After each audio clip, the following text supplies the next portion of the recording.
Any correspondence, sir? We do. We have the minutes from April 25th. In this, we have Form A and citizens petition public hearing for the non-medical marijuana establishment prohibition. And we had a discussion about outdoor seating and parking, 150 North Main Street. And that's it. Oh, sorry. And a handout of recreational marijuana discussion. Yes. Do you have any changes, amendments to the minutes? I move that we accept the planning board minutes of April 25th as printed. Thank you. Nice motion. Second? I'll second. Thank you. All in favor? Opposed? No. Abstentions? One abstention. We also have public hearings from Attleboro East and Norton, North Attleboro, and as well as the ubiquitous Beacon. Are we here? Beth, you want to do the next one? That's all I have. That's it. Okay, 6:30 PM, site plan review, 150 North Main Street, outdoor seating and parking. Kenny and Yvonne DeFazio, who's up on that? How you doing? Craig, Rim Engineering. Kenny and Yvonne should be on their way. I see them coming in now. We're outside waiting for Lou. 10 minutes to find a parking spot. Well, you gotta come early.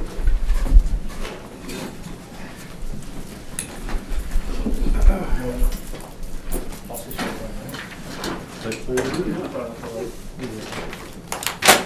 So the idea behind this is the restaurants are 160 North Main, 150 North Main is both parcels are owned by the Dorinos, Lou and his son, Lou Senior, Lou Junior, and the restaurant's in 160 North Main, and they want to put some patio seating in the front yard of 150 North Main. Right. I believe Lou is in the process of putting it all into his name, Lou Senior. Okay. So that the issue of the town engineer had brought up the issue of crossing from one property to the other. If it ever got sold separate buildings, it would need an easement of some type. So Lou is in the process of putting it into one ownership. So the patio seating, which is in the pink on my plan here, would be fenced in and is for the restaurant alone, not the proposed store that may or may not go into 150 North Main. Okay. So you would enter, there's an existing ramp from the sidewalk to Delanota entrance, and from there you would just continue at the same level onto the patio through a gate. At the walkway off of the stairs on 150, there'll also be a gate at the patio, so that nobody can just step off the sidewalk onto the patio, the issue of alcohol and all. Exactly. So there'll be 2 gates on the patio, it'll be fenced in, and stairway in the front to get into the front proposed retail store at 150 North Main, and handicap access to the store is through the rear parking lot. Where are you fencing along the Main Street? If you're familiar with, there's a sidewalk, and then Yep. at our office in engineering, there's a little concrete wall that sits there. Yep, yep. So the patio will be roughly at the same height as the top of that wall, and the fence will sit behind the wall. So between that concrete wall and the land on 150. That's where the fence post will be. It'll be, I believe it's supposed to be more or less like a patio. No, I can video, but I don't see a picture of it. I only see a. No. The architect has the elevation. Okay, that'll be helpful. Hi, Richard Peterson from Menino Incorporated. I don't know, would you like me to do that right here? Sure. Just slip that on for a moment. Alrighty. Okay, so this is the Main Street elevation. and the, Excuse me, sir, can you? Oh, I'm sorry. Yeah, that would help with that. I'm sorry. Thank you. Oh, sorry. Not ideal. The There you go. The Trattoria della Nonna is over here. This would be the entrance over there, the walkway. And this is 150 North Main Street. This would be the right-hand side of this building. So if you were standing, walking up the sidewalk to the restaurant, looked over to your left, this would be the side of 150. Where's your fencing? I see the rail. This is the railing that encloses the. The railing, so it's not a fence, it's just a railing on It's a the, railing, it's a on the, 3 pla- foot. on the platform. Yes, and then continued across the front. It's like a farmer's porch. That looks Yeah. nice, yeah. Yeah. Yeah, I kinda get it. So it's a foot, basically a foot up from the sidewalk. There's a Okay. existing Yeah, retaining I- wall. yeah.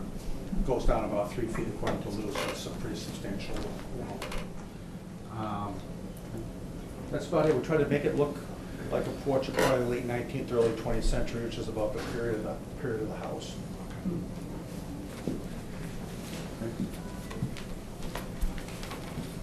Correspondence? We do. We have some department comments from Mr. Burke to the planning board. I have reviewed the above referenced site plan and offer the following comments. I am of the opinion that the provision of a stair lift does not conform to the architectural access board requirement. It will need either a variance from same or need to be replaced by a handicap accessible ramp that does conform. Applicant appears to have maximized available parking on site using only the first floor of 150 North Main Street. Does the applicant propose to lease off-site parking for the second floor of residential unit? Applicant should relocate the proposed handicap parking space shown in the rear of the building. The applicant may also need to seek a variance from the architectural access board. Is drainage adequate to prevent ponding in the parking area?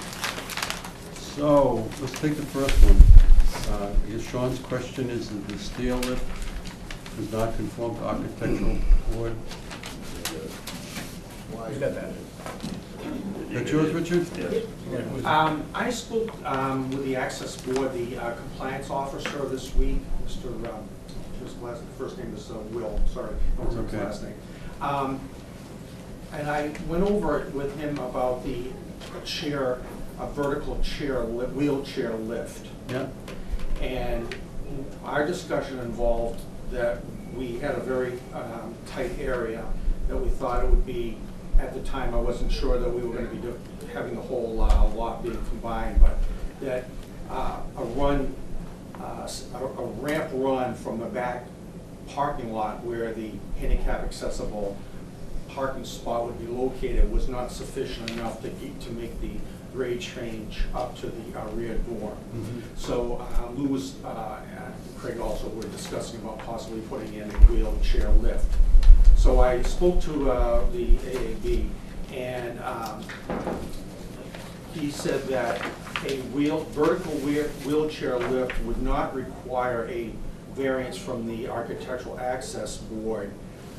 However, it would require input from the local building inspector to verify that in fact there wasn't either enough room for a ramp, and that the change in elevation from the ramp to the platform or the first floor elevation was less than 1 story, which is the section that's in section 28. It said that you're allowed to use a vertical wheelchair lift if you either have,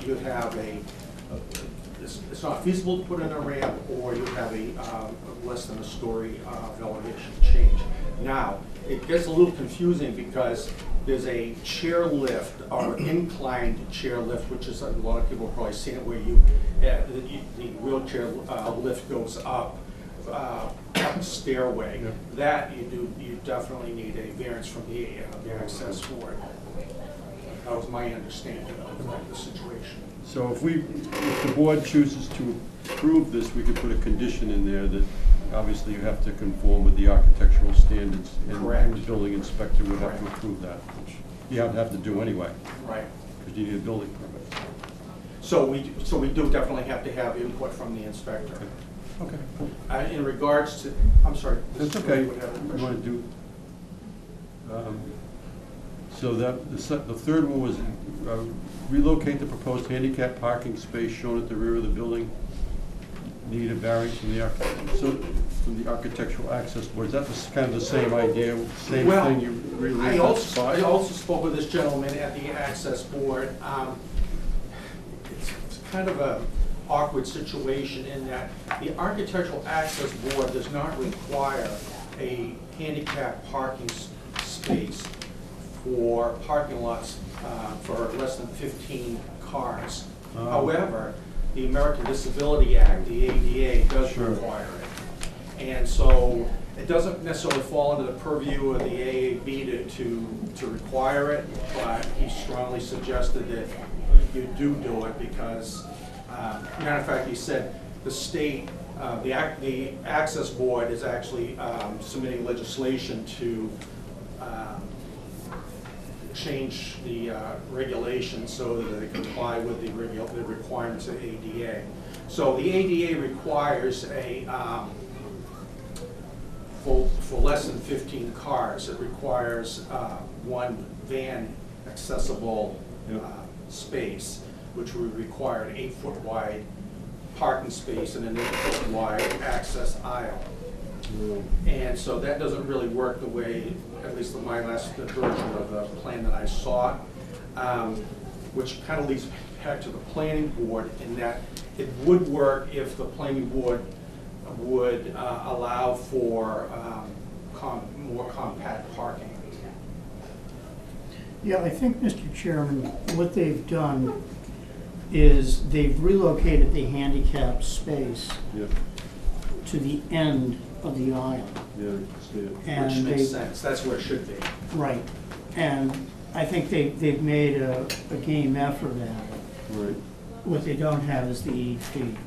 And I understand exactly what the speaker is saying. By adding the additional compact space, they could make up the additional 4 feet and get the space fully accessible, fully van accessible, excuse me, by adding the additional compact space, which I think the board has the ability to make that finding. Well, it's posted contact. Mr. Chairman? Yeah. I guess I'm back to not the parking space itself, but the lift. Is that something that's also going to be covered and have a canopy or something that's going to protect It doesn't need a to have, patron? yeah, it doesn't need to have a roof over it. I'm not an expert on chairlifts. They are designed to be outside. It does not have to have a roof over it.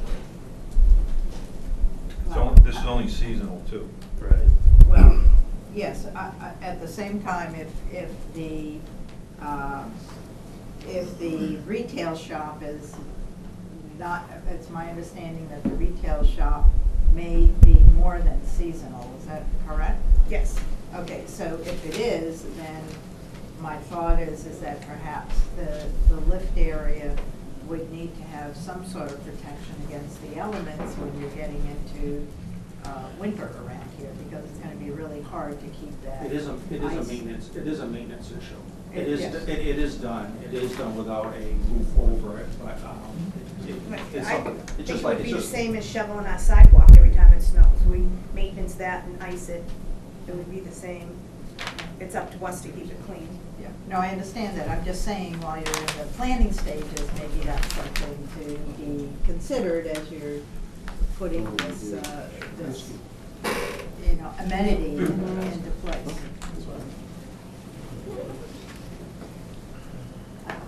That's all. Yeah. Could you, just point out where the lift is and also where that ramp is? Because it's not clear. The lift is, this is the front of the building. Yep. So the lift is at the back of this 5-foot bump out. And this existing part of the building. So Where they it put- that's where the- commingles with the restaurant basically, it's in the same area as the entrance. Yeah, it's almost directly opposite. The lift is directly opposite the, Can I ask a question?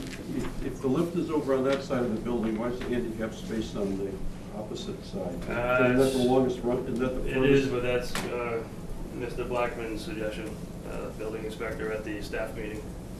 So the path is to go through the driveway? Yeah, just outline the path really quick, from the parking spot to the lift.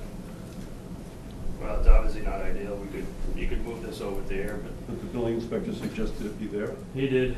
Why? Is that for the convenience of the van? Probably getting pulling in and and out directly into Yes. that, I suppose, probably. yeah. Oh, okay. It was. I can see that. One issue, we had it over That was here, weird. but He said it was too close to to the building. the building, so he This is wanted. the back room of the restaurant, and there's a stairway that goes down right here, so having the handicap access right next to that stairway was not a good idea, so. So I can't visualize that ramp on that drawing and how you get to it. Well, this is just more or less a walkway, it's almost flat, and then you would get to this vertical lift. So no ramp, the ramp. This isn't the ramp, it's. So the ramp you've shown on the That's the elevation walkway. is not. I'm sorry, this is drainage. No, but Excuse me. at the bottom. I'm sorry, no, you're absolutely correct. The Okay. elevation that I sent, that I It supplied. all makes sense now. Yeah, what the original plan was to put the ramp in that same corner, so yes, it would not be there. Sorry about that. Yeah, originally we had the ramp, we could bring it down this way, come 90 degrees over, then back. That would work through the regulations. So the elevation, that run isn't long enough to build a ramp? No, you would right? need a How much 30, more feet do you need? from the back you would have a 30-foot run, that's 3-foot rise. I mean, a 3-foot rise, and it would be a 30-foot run, and you need 30 foot. at 20 feet, you need a 5-foot level area, so now you got 35 feet. What's So shown you on only the got 20 feet, is elevation? what you're saying? Excuse me? What's shown on the elevation there, looking at the back of the building? At the back of the building's not shown. No, right there, right there. Is that a ramp? Well, originally we had, the idea was, this is an existing ramp that does meet the code. Okay. Then we would bring a ramp 10 feet this way, then a level turning space, then 10 feet this way, a turning space, and then 10 feet back. So you'd make a U-turn on the ramp. Yeah. And that's what he's showing here, that you would leave Della Nona and then go through this. I believe that's what he's showing. But you wouldn't be able to access the back space from there? Yes, Richard. The way- Yes. Yeah, what the situation was, when it was originally designed with the ramp, it was really for the, thinking that the customers would be coming from the restaurant or coming in off the street, and henceforth the ramp was more directed towards street traffic and the restaurant traffic, before it was really decided that we definitely had to go ahead and have a handicap parking spot. So now the whole idea is kind of twisted in the opposite direction, that we have to provide access also for not only the people from the restaurant and the street, but also for the handicap accessible parking in the back. So we're now directing 2 different directions rather than 1. So that's kind of what some of the genesis for the change. Put that up there again, Kate. Is there room, if you built that ramp the way you showed on that drawing, is there room to get beyond, from the back handicap space, to get by that ramp and then go back up it? No. See my question? Yeah, I think I get what you're talking about. I think we'd have to double check it. It's going to be kind of tight. Yeah. I don't have Zigzag in the back. You could go from the back, past it, and then go back. Some up of it. the issue at the time, when these things have been going back and forth, that the lots were not necessarily, they weren't combined at the time. And so it was a question about whether, even though Lou owns both pieces of property, or his family owns both pieces of property, that we couldn't be putting this, the ramp infringing on the lot next door. It's pretty close. It's pretty close that the ramp, the way I've drawn it, could possibly go over the lot line a little, not a whole lot, but some. Is that a setback issue, or is it an ownership? Because if it's owned by the same party, you can grant an easement, or if you combine the lots, it wouldn't matter. Yeah, I think you'd have to have Lou address that. I'm just kind of explaining how we get to The that. town was concerned that what if I ever sold one parcel without the other? So I try to keep it neat, try to keep everything on one side and the other. I thought it'd be cleaner and wouldn't be a problem later on down the road. But if With the needed, Bruno, you can keep everything to that side pretty much at 150. but if needed, an easement would be easy to add, it's just a legal document this time. So when it says on this roof drain, I think it says, is it 82 feet, or does it say 52 feet? And is that from the back of the building all the way to the front, or is Yeah, that? what we're gonna do is, we have to carry the, there's gonna be a roof over the patio, So all that roof water has to go into the ground by Yeah. regulation. So we're bringing pipes underground, under the patio, under the ramp area if needed, into a manhole, then under the parking lot into a drainage system. Okay, well, I'm just trying to get an idea that, does it say 82 feet? I'm sorry, my lens is on. Yes, 82 feet. So it's 82 feet, and that's from the front all the way to the back? All the way It's to the not halfway, I'm trying to. No, that's from the sidewalk on North Main Street where the first runoff where the patio roof will be, Okay. to the manhole. All right, thank you. Well, Okay. All right, let's talk for a minute about number 2. Appears to have maximized available parking using only the first floor, 150 North Main. Does the applicant propose to lease off-site parking for the second floor residential? This is a question of where you are on zoning. How many spaces do you have and what do you need? we have 7 spaces. There are 2 apartments in the building. They have been on and off throughout the years. We were accounting for 1.5 spaces per unit, so 3 spaces. Is this in zone 1 or zone 2? B1. B1, So you have enough parking for the proposed uses? For the units. Retail store is 940 square feet. You need 1 for every 1,000 square feet, so that's 4. And then the restaurant, we're assuming you're gonna count the seating, which is 20, so 1 for every 8, so that's 3. So 7. You need 3 for the residential, 4 for the store, and 3 for the rest. One for 1 for the store. 1 for the store? Yeah. per 1,000. So you got 7. Right.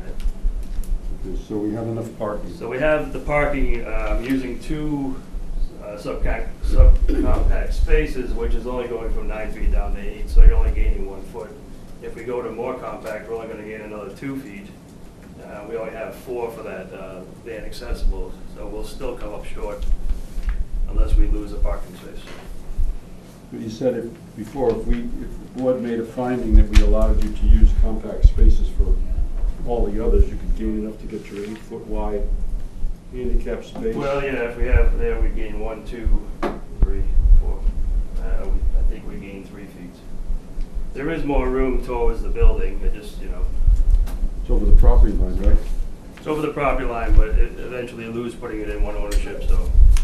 And again, if an easement's needed, an easement is just a legal document. How much room do you have? You could move it over? Well, we need to gain 4 feet. We could gain 3 by going to all compact spaces at the rear. And then there's an extra couple of feet to the building. So I believe we can make. There's like 3 feet there, actually, right? Yeah, but again, there is a walkway, a stairway that goes to the basement of that building. Either some type of barrier would have to be put in if needed, if we had to move our parking space against it. So there is room to gain if we're allowed to have all compact spaces at the rear. But you could put a bollard. We or could put something. metal, cut some bollards at the stairway. You can't get another one next to spot number 1? I don't see how you would. This is all stairway to the second floor, and then this is where you'd be driving through. I don't. Too tight. It would be extremely Just tight. right next to it, parallel.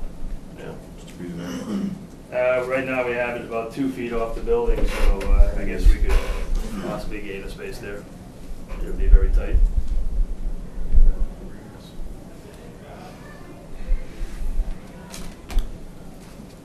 You have a way out, you have a solution for this, Mr. Burke? An elegant solution? It's not elegant. I would suggest the compact spaces, finding on all compact spaces, and then go adjacent to the building, so it'd be on the left side, and protect the stairwell with bollards. And that then they conform to all the parking spaces. They don't end up losing any spaces, and the handicap van accessible space then conforms. The first parking spot can't be the handicap space? I don't know, where would you put the, you need 8 feet. 8 feet for the van access, as well as 8-foot On the right space. side? You You- can stripe it to the right of it, Could you make, yeah, I was gonna toward the say, drive. could you make parking space one the handicap space and then put your striping for the van thing next to the parking space one, that'll take up a little bit of that. No? Just, Yeah, it's possible. it is, although it seems like, So yes or no, it's possible, I don't want to hear possible. but is it It's- preferable? Definitely. Is it preferable? I don't think the Why- route of travel is any longer. The only thing is you go by the staircase. Can we figure out a Yeah, way I to don't think it's long distance either way. Yeah, I No. don't know either. What's your hesitation to making that a handicap? I guess you put the access to the, up against the building and then park away from the building? No, you'd stripe it Yeah, to the it's right from the of the building. space. And count the 2 feet on the lawn I mean, pulling up next there. to As this you see. Well, handicap space is what, 8 foot wide? 8 foot wide with 8 foot. So you get 16 feet, so you get 9. Yeah, you have Plus 2.5 feet 19. along. There's 19 feet along this building, so presumably that would work. Plus 2.5 there. Well, you can maybe take a little bit of that, but, I mean, I think it might work if you made that the handicap space. Because the handicap space would be there, and then you put the access to it, striping on the outside, which, from a practical point of view, I mean, you're not supposed to cut through it, but if people cut through it a little bit, the only time it's used is when people are loading and unloading Right. from the Right. space. So almost all the time it's gonna be available, somebody could cut through the corner of it, even though they're not Supposed to be open supposed to. anyway. Supposed to be open anyway. So, That'll work. Anything in the spots. you wouldn't have to do anything with the other spots, right? There you go, that's the elegant solution, Mr. French. That was a very good idea. That's a great idea, Sean. I wish I had thought of it. All right, so you do that, make the handicap spot space 1, and you don't need any handicaps in the back, everything works, right? Right. Correct. Or go back to regular size spots. The regular size spot, I'm not a fan of handicap spots, not the, compact spaces, A big fan of handicap spots. Sorry. compact spaces. And the last question was drainage. And if you read Rick's memorandum, all the set. drainage works. The drainage works? We Okay. would condition that anyway. Any other correspondence? I do, I have one from Mr. Alves. He says he has reviewed the site plan of 115 North Main Street prepared by Rim Engineering dated April 13, 2018. Last revision May 2nd, 2018, and drainage report dated 22/23/18. My remaining comments are as follows. Due to the proposed encroachments between lots, I recommend combining the lots together, or reciprocal easements would be necessary. A registered professional engineer must stamp and sign the drainage report. That's it. That's all I got. That's it. I'll check again, but I don't see anything else. Any comments from the public on this? Just thank you. We're not there yet. Almost. Yeah, if I could, at the staff meeting, Yes. the police officer that was there brought up the idea of, I guess there had been an accident at one of the stores where a car went through a building. So he had the suggestion that we put steel bollards, again, behind the sidewalk, behind that concrete wall, and in between the patio railings. Okay. So, Do you think there's enough room for a car to go through that pathway? I don't think so. no, we don't believe it. It's a Right. straightaway. It's a straightaway. Plus usually there's cars parked in front of there. Unless it comes parked out of Jimmy's pub. I'll be Right. You're not supposed to come on. You're not supposed to use that, that's entrance only. That's right, entrance only. It's not a drive-through. It's not a drive-through. So although I did. There's no drive-through here?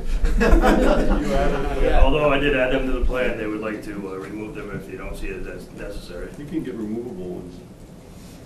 Well, there's 6-inch reveal on the granite curb, and then there's another foot on that. 12 to 16. That path is not wide enough for a car to go down.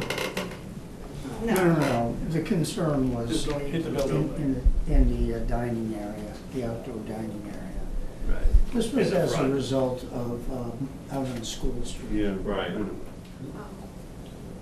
But again, traffic's going the opposite direction. Right. Here, you're parking parallel to the building, not straight All on. right. I understand the concern, but I don't share it. Right. Okay. So we don't I'm think- okay without that. We don't need a ball. We don't need a I don't think I don't think so. Okay, so we don't need a ball. Any comments from the public? Okay. Mr. Beck, do you have any thoughts on this? I'm good. Ms. Friedman? I'm good, other than I'd like just maybe a touch more consideration regarding the chairlift. Sorry, Charlie? I'm happy. LeBlanc? I'm pretty good. I think I just share Sharon's sentiment with the chairlift. And being in a chairlift and pouring rain is not the best thing when you're trying to operate those lifts. If there's any way, and I don't know, Sean, you can't make it a requirement, right? It's up to if they meet the codes and all that. They're good, so we can only make a Make a Make an recommendation. encouragement. Yeah, an encouragement They that should. either maybe extend the roof line. It looks like the back is one Can I- story, so I don't know if you can do that. but- If it was an awning, would it be okay? Yeah, I think so. Not like a structural? Yeah. We'll do No. something. Something like Yeah. it, could just cover it But up. if Cover it. it's an awning, it would be so much easier. Would be. Yeah. It'll also It's You know what not I the mean? same purpose too. Yes, okay. it'll offer some protection, which could lower your maintenance too. That's true, those things last a lot longer if they don't have the elements. Right. Okay, so. Clear it up. This will meet the alcohol requirements of completely fenced off enough? Yes. Okay, then I'm He good. has to do that because. I know, I'm just saying is I want to make sure that it's gonna meet. I checked with the ABC and everything I had to do before Okay. I actually went forward. Yeah, because It's they may come completely back and say, oh no, it's gotta be a 5-foot high fence. You're like, Right. okay, Nope. Can we get started over? Thank you. Thank you. I'm really pleased to see outdoor seating on Main Street. Yes. Exciting. Admiral. I'm all set. Sean? No, I'm very pleased that you relocated the handicap space and that you touched base with the AAB, and I'm very pleased. I'd recommend an approval of this site plan. Okay, so everyone's supportive of this? Do we have a potential draft I think it's in. decision? Is it my phone? Do I We have would it? Oh, cons- that we would I was gonna say, I don't consider? have it. it's right here, Mr. McClanahan, if you'd like to hand that down. Okay.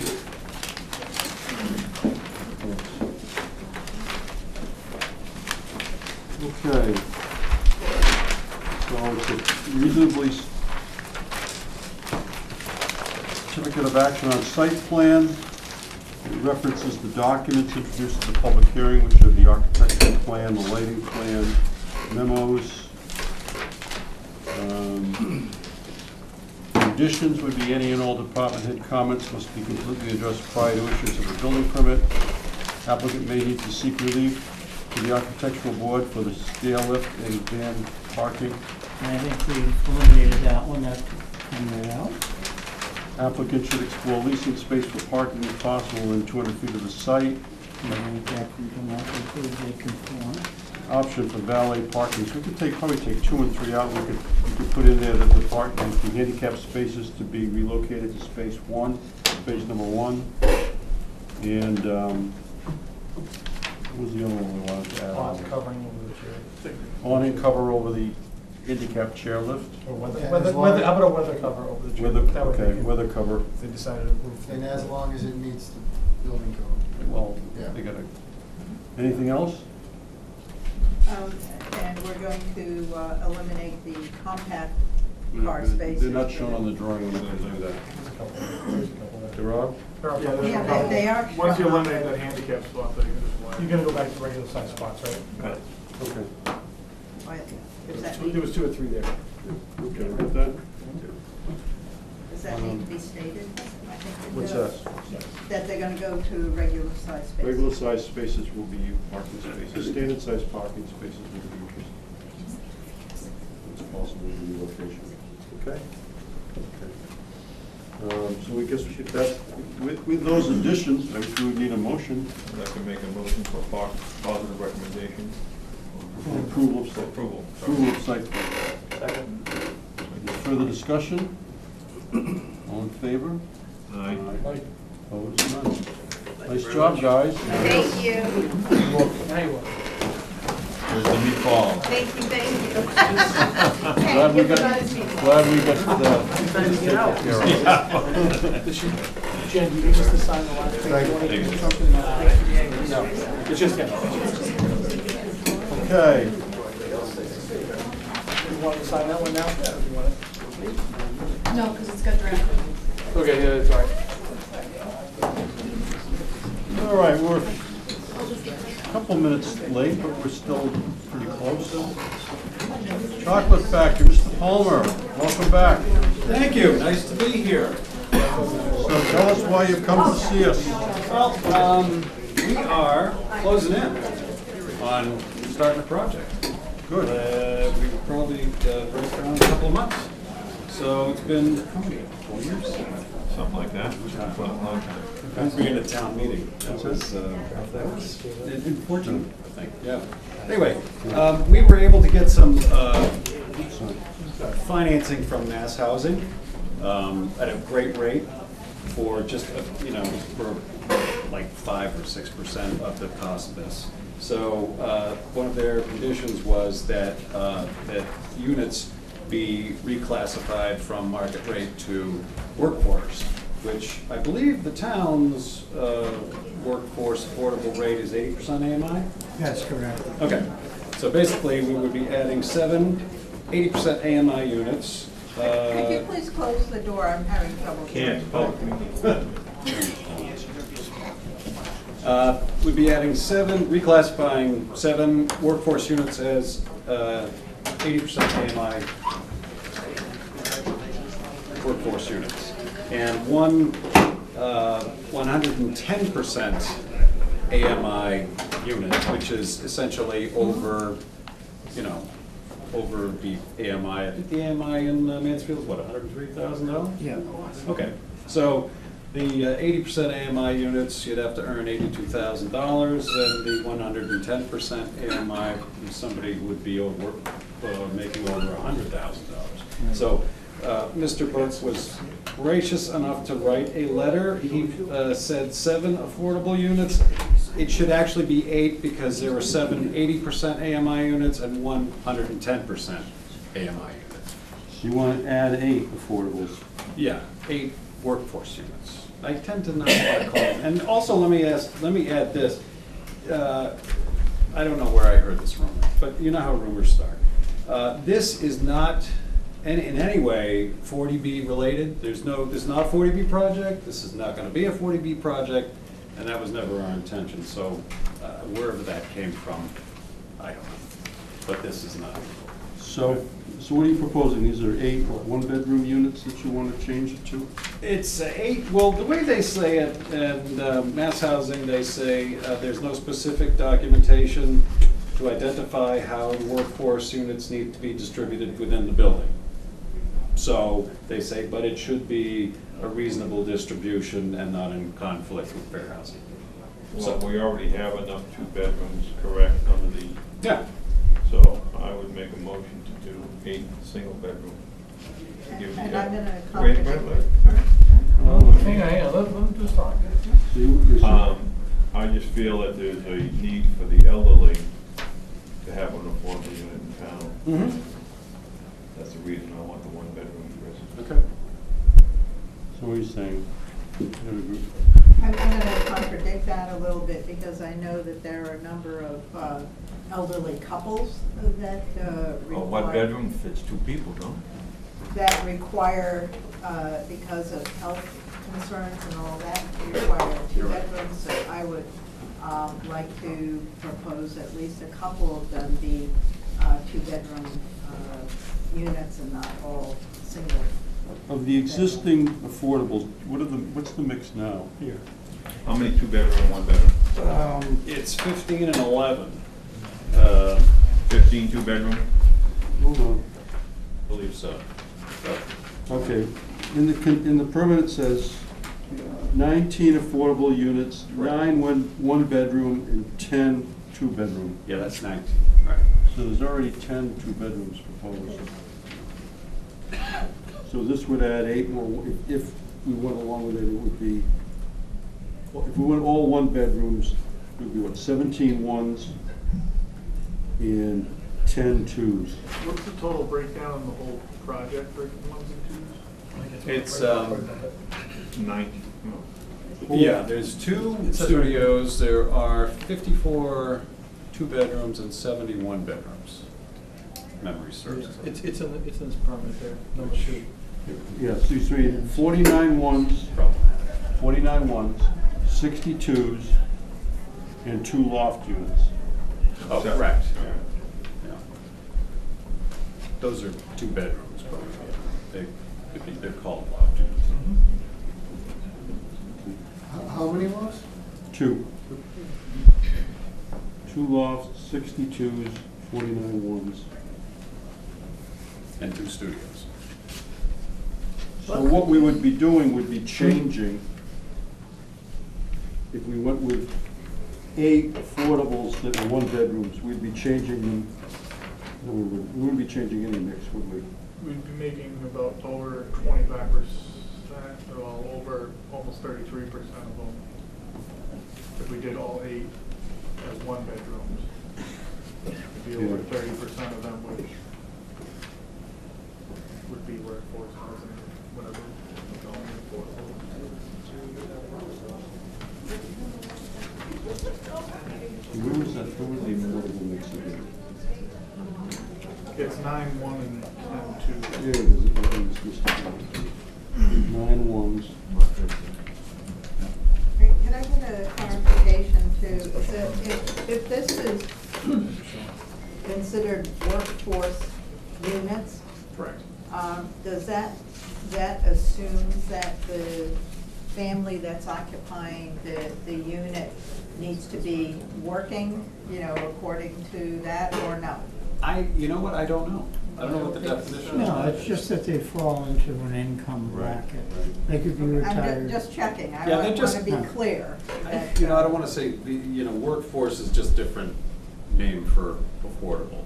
Some people use workforce, and some people use affordable. But, when you're talking about 80% of average income, it's kind of not really affordable in the sense of, when you talk about affordable, you're just talking about 30% of income, 60% of income. And these are. Okay, I only asked because a number of years ago, when I was doing some planning, workforce meant that you had a work requirement of Oh, at least yeah, 20 no, hours no. a week. No, I that's just not- want to make sure Yeah. that No, we're it's, not in this that's what Mr. Brooks said, it's just an income requirement. All right. That's why it's 130. Just want to clarify, that's all.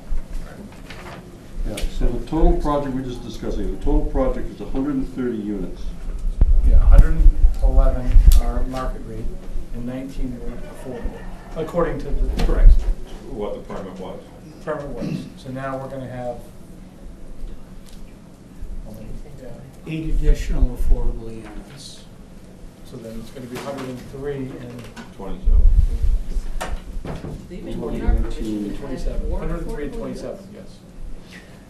Well, if you look at the zoning bylaw. I mean, as long as they meet, I thought the bylaw was a minimum. Actually, And if they you want look at to the add special, more, they can. actually, Beth, if you look at the special permit, it says no more, no less. No more, no Affordable, less. Which I thought was kind of odd. I think Yeah. No, So we'd say no, so it isn't a would be minimum, better if so- it just said no less. Then you could always do more if you wanted to. Well, that's the Yeah, way the what it is. bylaw reads. That must have been someone's motion. I don't know who made that No, no, motion. yeah. See Beth, you see number 3? That Okay, wording no is, more, I no thought it was less. good. That I answers was like, the that's weird. question. that's, They wanted to have more. that affordable wording housing, is just- unique. Okay. I've never seen that in a permit before. Okay. So it had to be But someone's the, motion. So here we are. This is where we're at. So, This is, it says, doesn't preclude a developer from providing more affordable units in the zoning bylaws. That's- Yeah. Right. Why would we? Exactly. When does a developer ever? Yes, exactly, so there you go. Just see Beth. okay. Thoughts of the board? You get it. Let me ask you this while the board is contemplating this. So you were saying, what's your schedule to get going, Bob? Starting construction probably in a couple of months. Do you have a GC picked out? What's that? Do you have a general contractor on board? Yes. Can I ask you who that is? That is WDG Contracting. They were picked by our general partner. They are WDG, who's it? WDG, yes, contracting. WDG Contracting. Yep. Where are they from? They're from Indianapolis. Apparently they've A done, local group, huh? yeah. Yeah, what's mask? But they were picked by the general partner because apparently they've worked on other mill buildings for Okay. this general partner Sure. and done good jobs. What's your thoughts or intent on distribution throughout the 130 units? For what? Distribution? Oh, where the units are? Yeah. They have to be integrated into,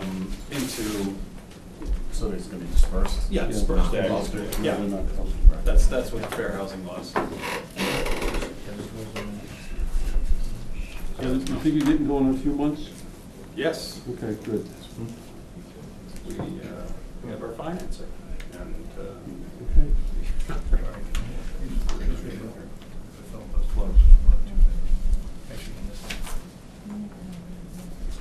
All right, so does the board have a consensus on this?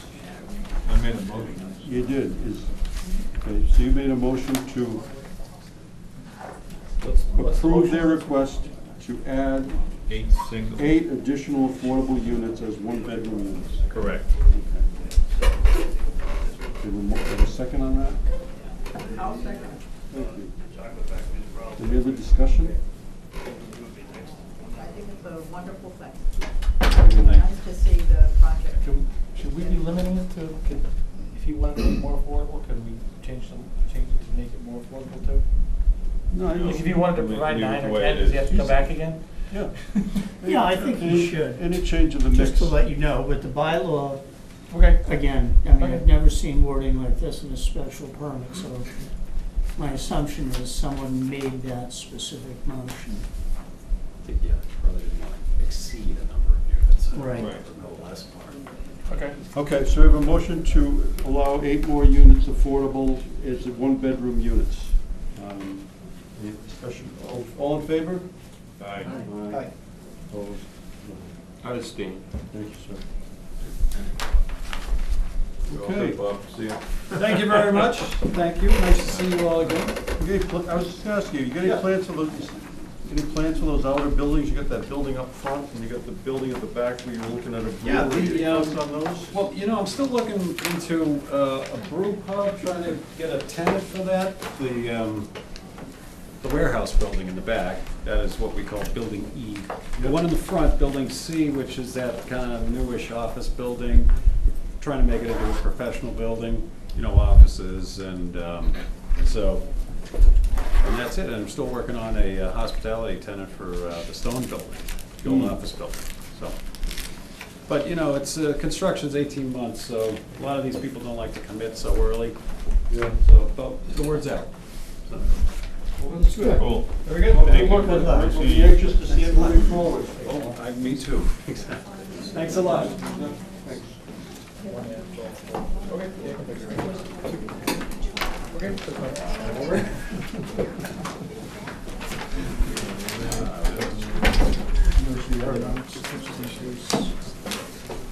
You gonna leave? I don't think we've got anything else tonight, do we? Motion adjourned. Something's not so. Okay. We're pretty good here, folks, so far. Citizens petition zoning amendments, public hearings. Notice on this, sir. We do. In accordance with Chapter 48 of the Massachusetts General Laws and the Mansfield zoning bylaws, the Mansfield Planning Board will hold a public hearing on Wednesday, May 9th, 2018 at 7:15 in the Planning Board's meeting room, the Town Hall, 6 Park Road, Mansfield, Mass, on the petition of William Clemmy regarding the following zoning bylaw amendments to be considered at the 2018 annual town meeting. The amendment is as follows, and we got 4 here, so I'm just gonna read the first one, and we'll stop and discuss it, and then we'll go to the next one, okay? Just so we know. Is Sean coming back? Okay, No, he's got a meeting he's gone. upstairs. All right. What? He's gone. Gone gotta for go the night? upstairs. Yeah, gone for the night. Yeah. All right. First one. You just let him come back after and talk about zoning with us, don't you think? And if he's gonna come back, What's that? I think he was heading out. He said he won't be back. Three. All right, so the first one is to amend the zoning bylaw, schedule of principal use regulations 3.5. Hold on. You think we want Do we want Sean to come back after this is over to talk about zoning? I think we would, let me go see. I think we might want to have that. Let's see if we'll come, get a cup of coffee and come back. Thanks. I'm sorry. I Okay, just that's wanted fine. to do that before. Yep, I got you. Before you gotta wait. So, you want to start over? I'm sorry. No, wait, let's start over, but I'll read the first one. Number 46, to amend the zoning bylaw, schedule of principal use regulation, 3.5 business uses to change 3.5P auto service station from not allowed to allowed by special permit of the planning board S in the in the B4 district. Okay, this is all one hearing, correct? All one hearing, and there's 4 different parts to it. Okay, this is a public hearing, as you know, the purpose of which is for the planning board to gather information in order to make a recommendation to town meeting on this article. Any recommendation we make tonight is just that. It's not binding on anything.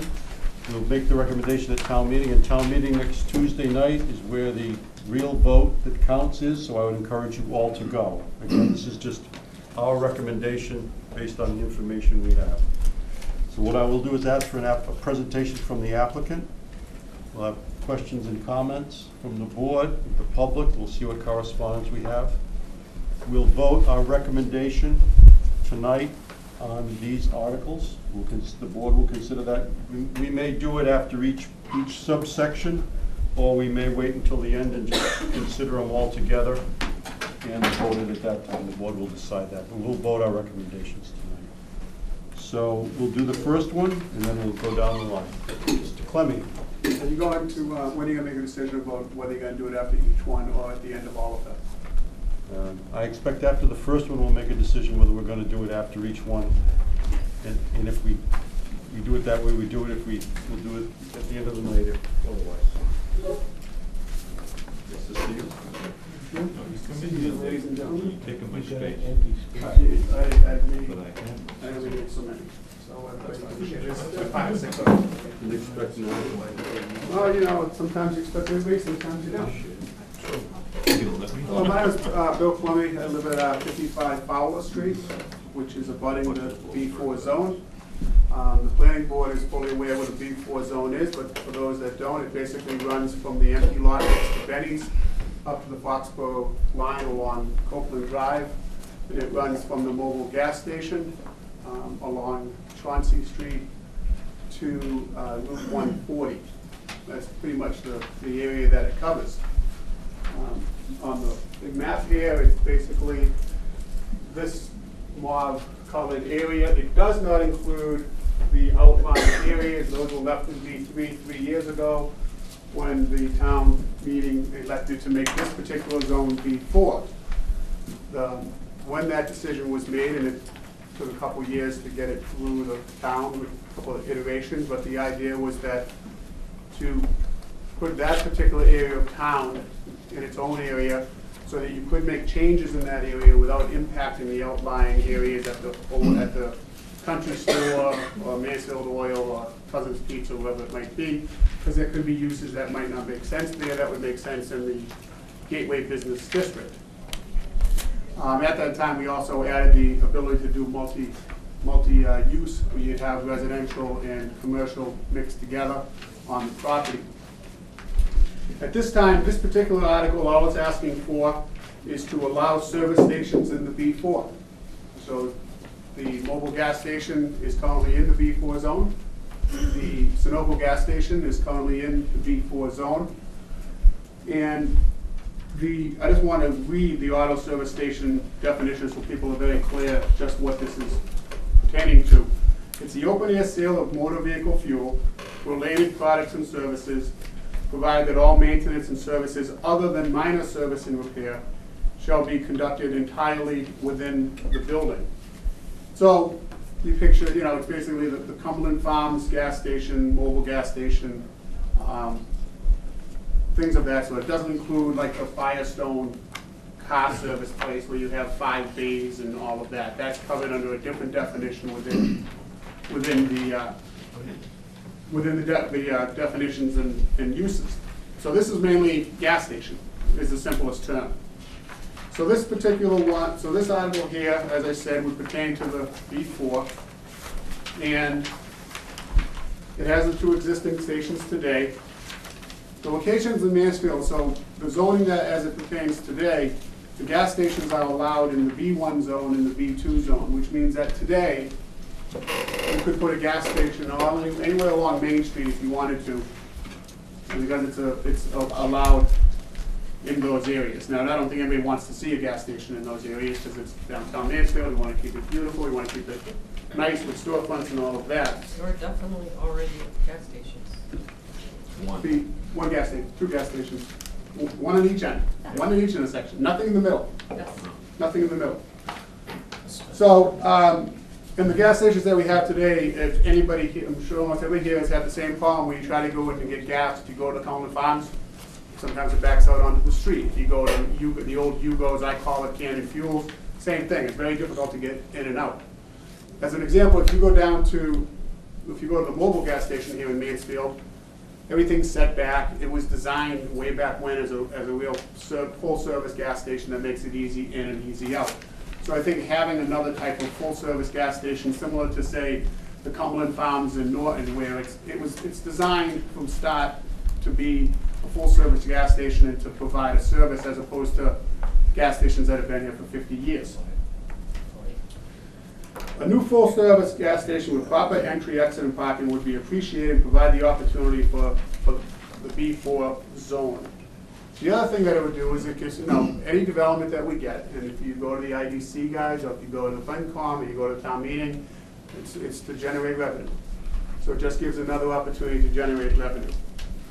We have a parcel land in that area, but we are not the only parcel land in the B4 zone. This would in fact the entire zone, so it could allow a gas station on the parcels that are for sale across from Honeydew. It could allow a gas station on any parcel that's in the B4 zone. Most of which, if you're going to put a gas station in, you're going to want to have plenty of entrance and exit flow. You're going to have to meet all of the queuing requirements that the town has. You're going to have to hit all of the traffic requirements. And the most important thing is it requires a special permit. You just don't get to put it in. You come in, and anybody and everybody that has questions or comments gets to give their input, and the board has the ability to make conditions and make sure that it's done correctly. So the whole idea here is to get some different uses in that area. Now, I will tell you, people say, we don't want a gas station, we don't want a drive-through, we don't want this and that. I will tell you, as a retail developer in this town who has plenty of retail space available, trying to get somebody to put a retail building in that area today is 0 to none. Nobody wants to be in a retail spot over there. Where they want to be in Erin Center. And if you look, the Erin Center retail space is not currently rented, because there's not a lot of companies in today's market, in the retail market or the office market, creating new locations. They're just not doing it. Retail is not growing. It's a stable thing right now. We're trying to find retail customers to go wherever we can get them, but to find them is very difficult. It's not a part of the market today that's doing very well. So if I could find somebody, I've talked to pretty much every retailer there is and offer them that property at a discounted rate from any other locations in town, and they just don't want to be there, because if they're a true national retailer, they want to be where they get exposure, Erin Center or Mansfield Crossing. So our idea here, though, is to speak to our parcel in particular. What we'd like to do on that parcel is we'd like to build some multi-use, multi-use buildings on the south side of it, down where there's the new condos they built and there's houses on the corner there, and kind of make that more residential. Maybe build an apartment building with an office on the bottom or something, or maybe it's just condos there or something as part of the overall development. But we don't want to build a giant building and try to put retail on the first floor in this area, because I don't think that model. I think it works multi-use with different buildings, maybe not all one building. So we're trying to break up that parcel so we can have buffer buildings of residential, some retail, and a gas station being one option. Because the gas station would have a store in it, so it would have another variety store or whatever that would be attached to it. So that's kind of just from that particular lot. But again, this article is asking for the whole zone, because that's the way that you change zoning. And this board created this zone several years ago to allow for these types of changes, and I asked the board to consider this and support our proposal. Thank you. Any correspondence on this? You didn't get one? Questions and comments from the public? Anyone say anything on this? Sorry, I came in late. What was the parcel he's referring to? Parcel's next to Benny's. The empty parcel next to Benny's, across from Wendy's. Yep. But the zone is all Copeland Drive. Would be on that whole gateway district. I'm sorry, Chauncey, a little bit of Copeland Drive. Okay. And we will say anything? Questions, comments from the board? Yes.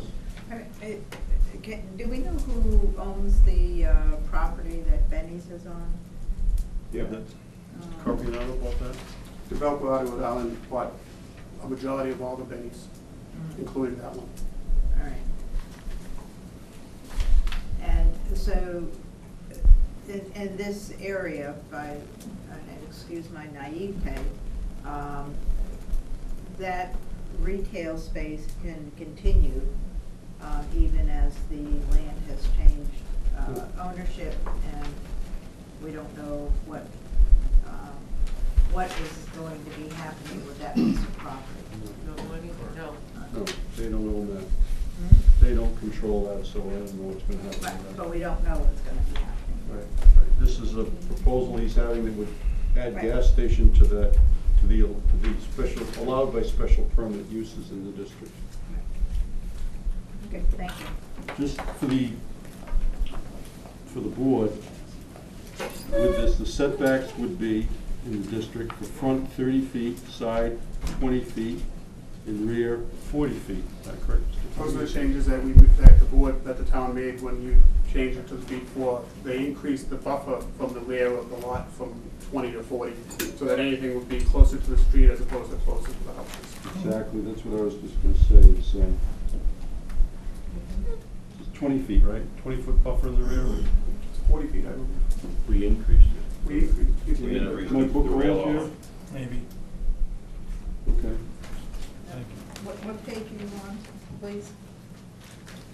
Mr. French? Yes, What page? section 230, 4.3. 230:40, colon 40 is the page I'm on, landscape buffer strips. Well, I think right, but the setback is different than the landscape. Yeah, the Setback landscape is is different. 20 feet. Right. Right. The setback would be to the building, the buffer strip would be landscaped area without paving or building. Yes.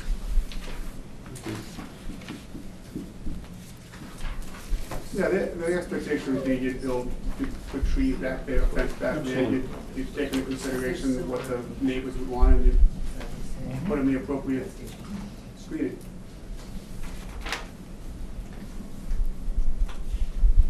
Anyone else have any comments on this? Questions? It does seem to make sense.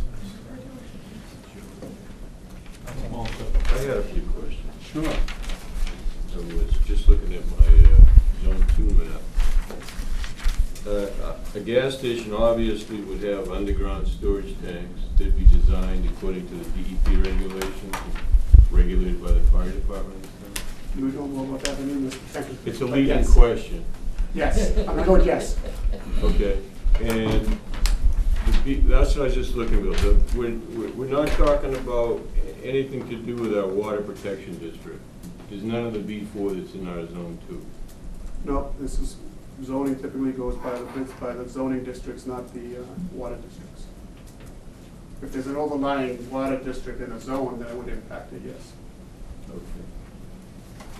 And there's 2 stations already there, but only one conducts service. The other's just The other's just a gas, Sunoco's just a in gas a station. C station. Yeah, it has a little store inside.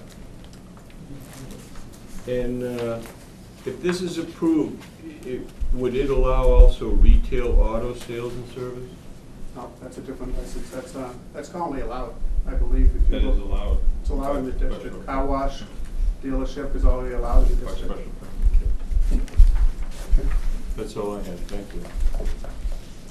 Anyone else have anything? Does the board want to make its recommendation to town meeting now, or do we want to do them all at the end? I'd like to do it at the end. Either tonight or at that time? No, we'll do it tonight. Gotta do it tonight. We gotta do it tonight, so that's me. We're not coming. So, do you want to go through all the rest of these and then make the recommendations, or do you want? I'd take them in order. Well, the first in my feeling You wanna do it now. now? I like it too. Do it now? Okay. Yeah. All right. So, Need to close this one. no, we don't need to close it because we're going to keep going. It's one hearing. Okay. So the question is, Mr. Clemens asked the board to support this article. What's the discussion among the board? What's the board? I'd like to make a motion to support Article 46. Okay. One second. I would second Thank you. that. Any other discussion? Comment from the public? I already asked for, Oh, I think I did, didn't I? Yeah, you did. I did, okay. Yeah. Thanks. All right, no other discussion? All in favor of the motion to support? Aye. Support it. Opposed? One. Okay, we got that. Recommendation. I know, okay. All righty, the next portion of this Mr. program President, I have a is, point of information. yes, Obviously, I appreciate the board vote on this particular article, since it was almost unanimous. But I will ask the question as to, if we get to an article that may not be as easily voted on, and the board has a 7-member board, but 9 members are present, and you have 9 members vote, and it's 5-4, versus 7 members vote, where it may become 4-3, then that could change the recommendation of the board. So I'm just gonna ask you what your process is for that recommendation. It's my opinion, and I think the chair has some latitude on how things are handled with alternates. It's my opinion as a recommendation that these folks are members of the board. They sit, they give their consideration, so I think they should vote on the recommendations. Because it's a That's my opinion, and Because it's the a recommendation. latitude, I think, of the chairman to determine how the alternates vote on these things. Okay, thank you for that clarification. Thank you. We're asking. all right, second portion of the program, you can hand out whatever. To amend the zoning bylaws, section 230-5.12H1, density and dimension regulations for the Mansfield Station Revitalization Overlay District. Change the minimum lot area per residential unit from A, by right, 10 units, 4,386 square feet, to by right, 20 units, 2,178 square feet, from B, bonus 1, 11 to 15 units, 2,904 square feet, to bonus 1, 21 to 25 units, 1,742 square feet. And from C, bonus 2, 16 to 20 units, 2,178 square feet per unit, to bonus 2, 26 to 30, 1,452 square feet.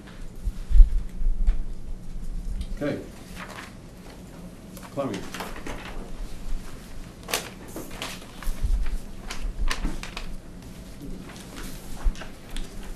I'm off every day. Thank you.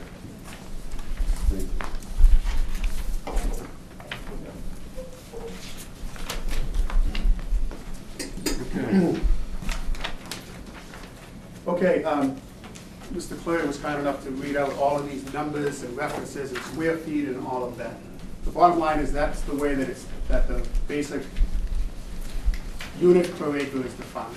So you do units per acre. If you have 10 units, you divide 43,865 divided by the 10 units. That's how you get that number. The reality is it comes down to how many units per acre do you want to have allowed built for residential. This area of town, so the TOD was developed in 2014, I believe, at the town meeting it was passed. That created an overlay district within the train station area, which basically covers all of the parking lots that were Hathaway Patterson and the companies that run along County Street. It includes what is currently the new Mansfield 1 location, although I will point out that is not a TOD development. And it goes down to the other side of the tracks where the Mansfield parking lot is. So that's kind of the area that it encompasses. Now, the first thing I want to state is, this is asking for a change in density, but everybody should be clearly aware that the number one thing required to do any TOD development in this town is to get a second access into that area to address the traffic issues that exist today, which our town staff and administrators are working diligently with the MBTA and the state to get the crossing over to County Street. But until that second access, or any second access was to be developed, none of this TOD would occur. That being said, when the TOD article was passed by the town meeting and presented by the planning board, there was quite a bit of discussion about what the density of the area should be. And there was some discussions, we had presented some information. There was information that was determined by the Beta Group that the town hired to do an access study for the train station area that determined what a proposed TOD development might look like, what some of the buildings would be, what kind of businesses might be there, and in fact, what the density would be. So right now, the density that's in the article is 10 units per acre. So you can build 10 apartment buildings on an acre. If you do all of these form, fit, and function I'll call them, bonus things, you can get it up to 15. If you do greenscapes and all of this other stuff, you can get it up to 20 units per acre. This request is to just change the minimum from the 10 units per acre to 20 units per acre. And then only go to 30 units per acre for the maximum. So it's just taking the maximum from 20 units per acre to 30 units per acre. Now I'm going to give you okay, what does that exactly mean to me?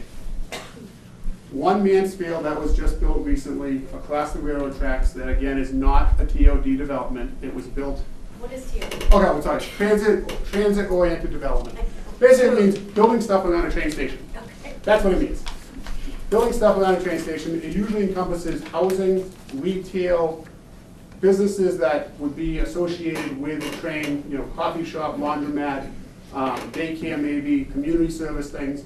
So it's a whole state-defined development to help towns around train stations. And then each town can decide the densities and what's there and what's not there, the uses and all of that. We're not discussing anything except the residential densities for the area, which could be housing, it could be apartments, it could be townhouses. There's a lot of different things that this covers. It's any residential development in the area. It's not just an apartment building. It could be you want to build 20 cottages on an acre, you could do that if you laid it out correctly and it met all the other criteria. But just to give from an apartment standpoint, because that's what most people think when you think about a large quantity of residential. One Mansfield is 82 units. It sits on 1.5 acres. That's 60 units per acre. What we're asking for is half of that. What the bylaw currently calls for is a third of that. Now, the town, when it hired the Beta Group to do the access study, and they did some work there, they had gone through their process of determining what would make sense, and their recommendation in their final study was between 25 and 30 units per acre as a minimum. They thought, to be conservative, that's a good place to start. You could go higher. I mean, there's some places like up at University Ave, they have 250 units on 6 acres. It's very, very high.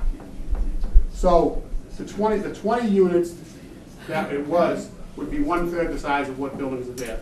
Similarly, anything in the B1 zone downtown. We recently came in front of the board and we did a project for the empty lot of Main Street. That was 50 units per acre. It's a little less than an acre, it's 45 units.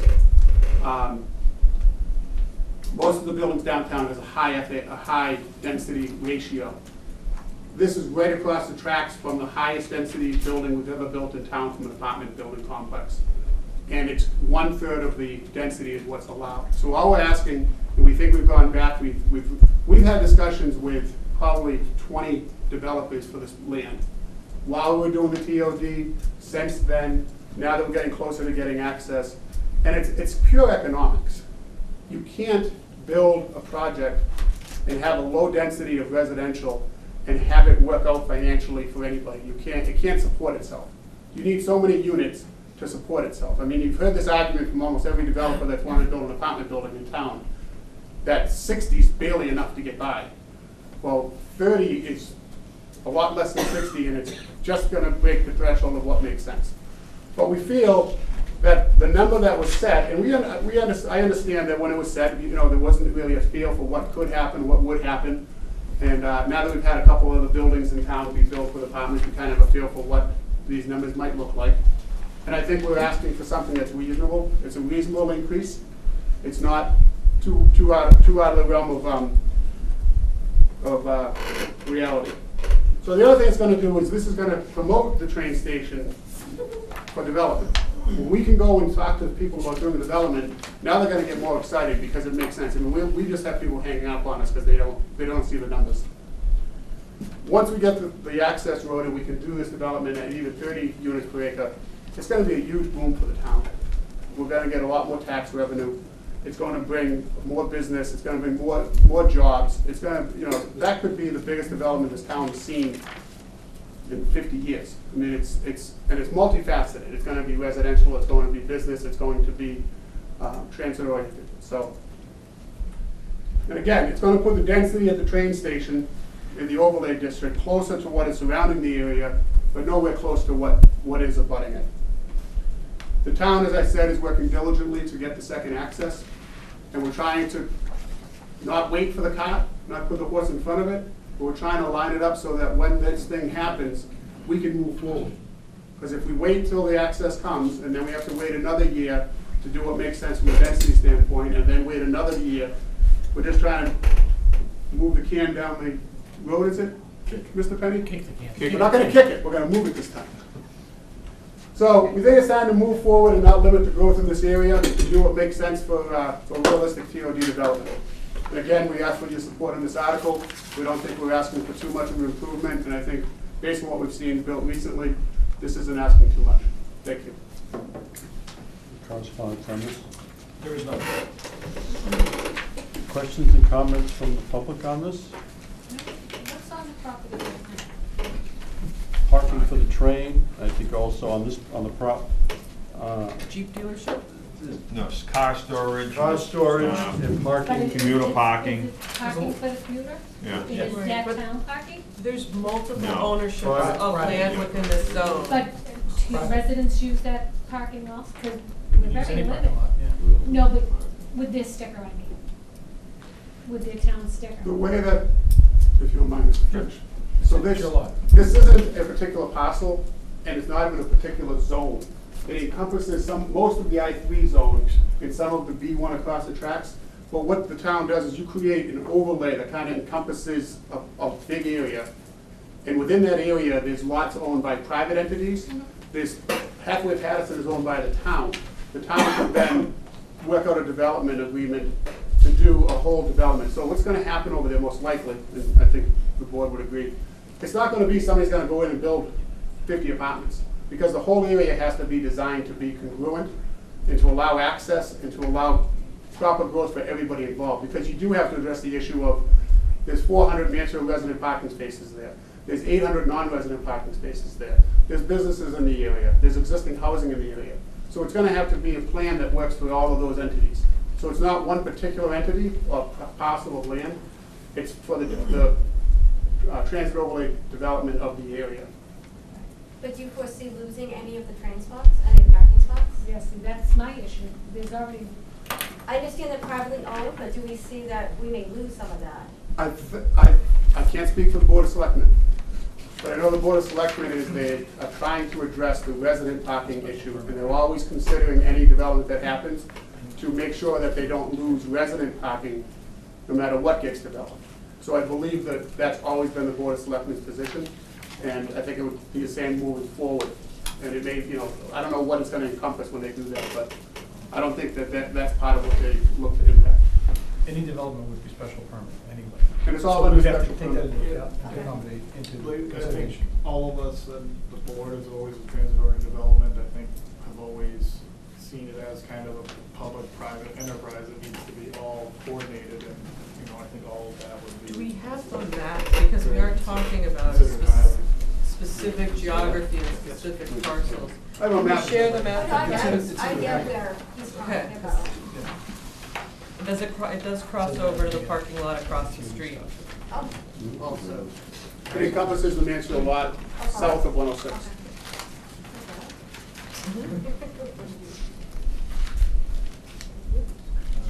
I'm sorry, any, Section 230. anyone else have any comments on this? Okay, comments from the board, questions from the board? I don't really have a question, since Don brought it up, it would all be allowed by special permit. My one concern with it would be, without the second access being there yet, no traffic study in my mind is completely legitimate on how this would impact the area, but we would pretty much require that as part of the special permit, to make sure, you know, the density met the, you know, the area was able to hold that type of density in the project. Special permit rights would help with prevent anything with that, because I just don't, I know that we've had traffic studies in that area about a second access, but until you actually have traffic going out of the second access. Exactly, counting is.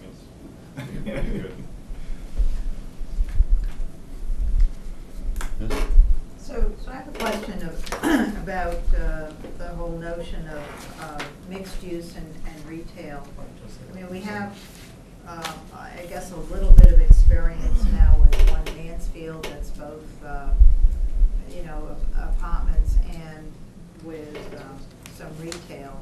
And I guess I'm wondering with that facility and with the notion that perhaps with increasing the density as you're suggesting, what has been the benefit, does anybody know what the benefit of the town has been in relation to the use of traffic into the retail business and what's happening with all of those apartments? And I guess the other part of the question is that as we continue to development, you said you had 800 spaces for commuters. Whether you have all of those commuters or any of those 800 travelers going in and out, making use of any of the retail opportunities in the TOD. You know, it's sort of like if we go forward and do this much higher density, what's does anybody have any idea of what the projected benefit has been for stuff that's already been done, and potentially what the benefit could be if we continue to do it? That's my question. Sharon, can I just clarify one thing? Mm-hmm. So when you consider the mixed use aspect of this, we are not, it's not looking, it may look nothing like Mansfield One or other downtown buildings that have apartments on the top and retail on the first floor. You may have a whole building that's just retail. You may have a whole section of that area that just becomes retail. There may be a section, there may be a parking garage, who knows? But the residential aspect, it's going to create more of a destination spot than just having, you know, 5,000 square feet of random retail under an apartment building. The way that the TOD is laid out, it's to make it more multifaceted. It's not just building after building. It could have an aspect of townhouses. You could put townhouses in part of it. You could have an apartment building on one part. You could have a 20,000 square foot retail store somewhere. You know, we don't know yet. And all this is asking is to address that one residential aspect, to make it higher density. But I want to be perfectly clear. It's half the density that you're currently allowed across the tracks. That's what we're asking for, half that density. That's all it's asking for. So I guess my follow-up question to that, Bill, is then if that's so, why do we need to have it as a change in the zoning bylaws as opposed to doing it as a special permit anyway? Or the zoning on the other side, where One Mansfield Place is, and where the project we're going to look at is what the B1 and the B2, which is under the downtown overlay district, which is a different overlay district. And that has different measurements. It's measured by floor area ratio. And there are bonuses that they can get for doing things with the building as they did, and you can get higher floor area ratio, which allows them to get the higher density. So that's not allowed in this TOD area that Bill's talking about. Because that's technically I-3 is the. Right. The underlying. Which is so that it doesn't allow.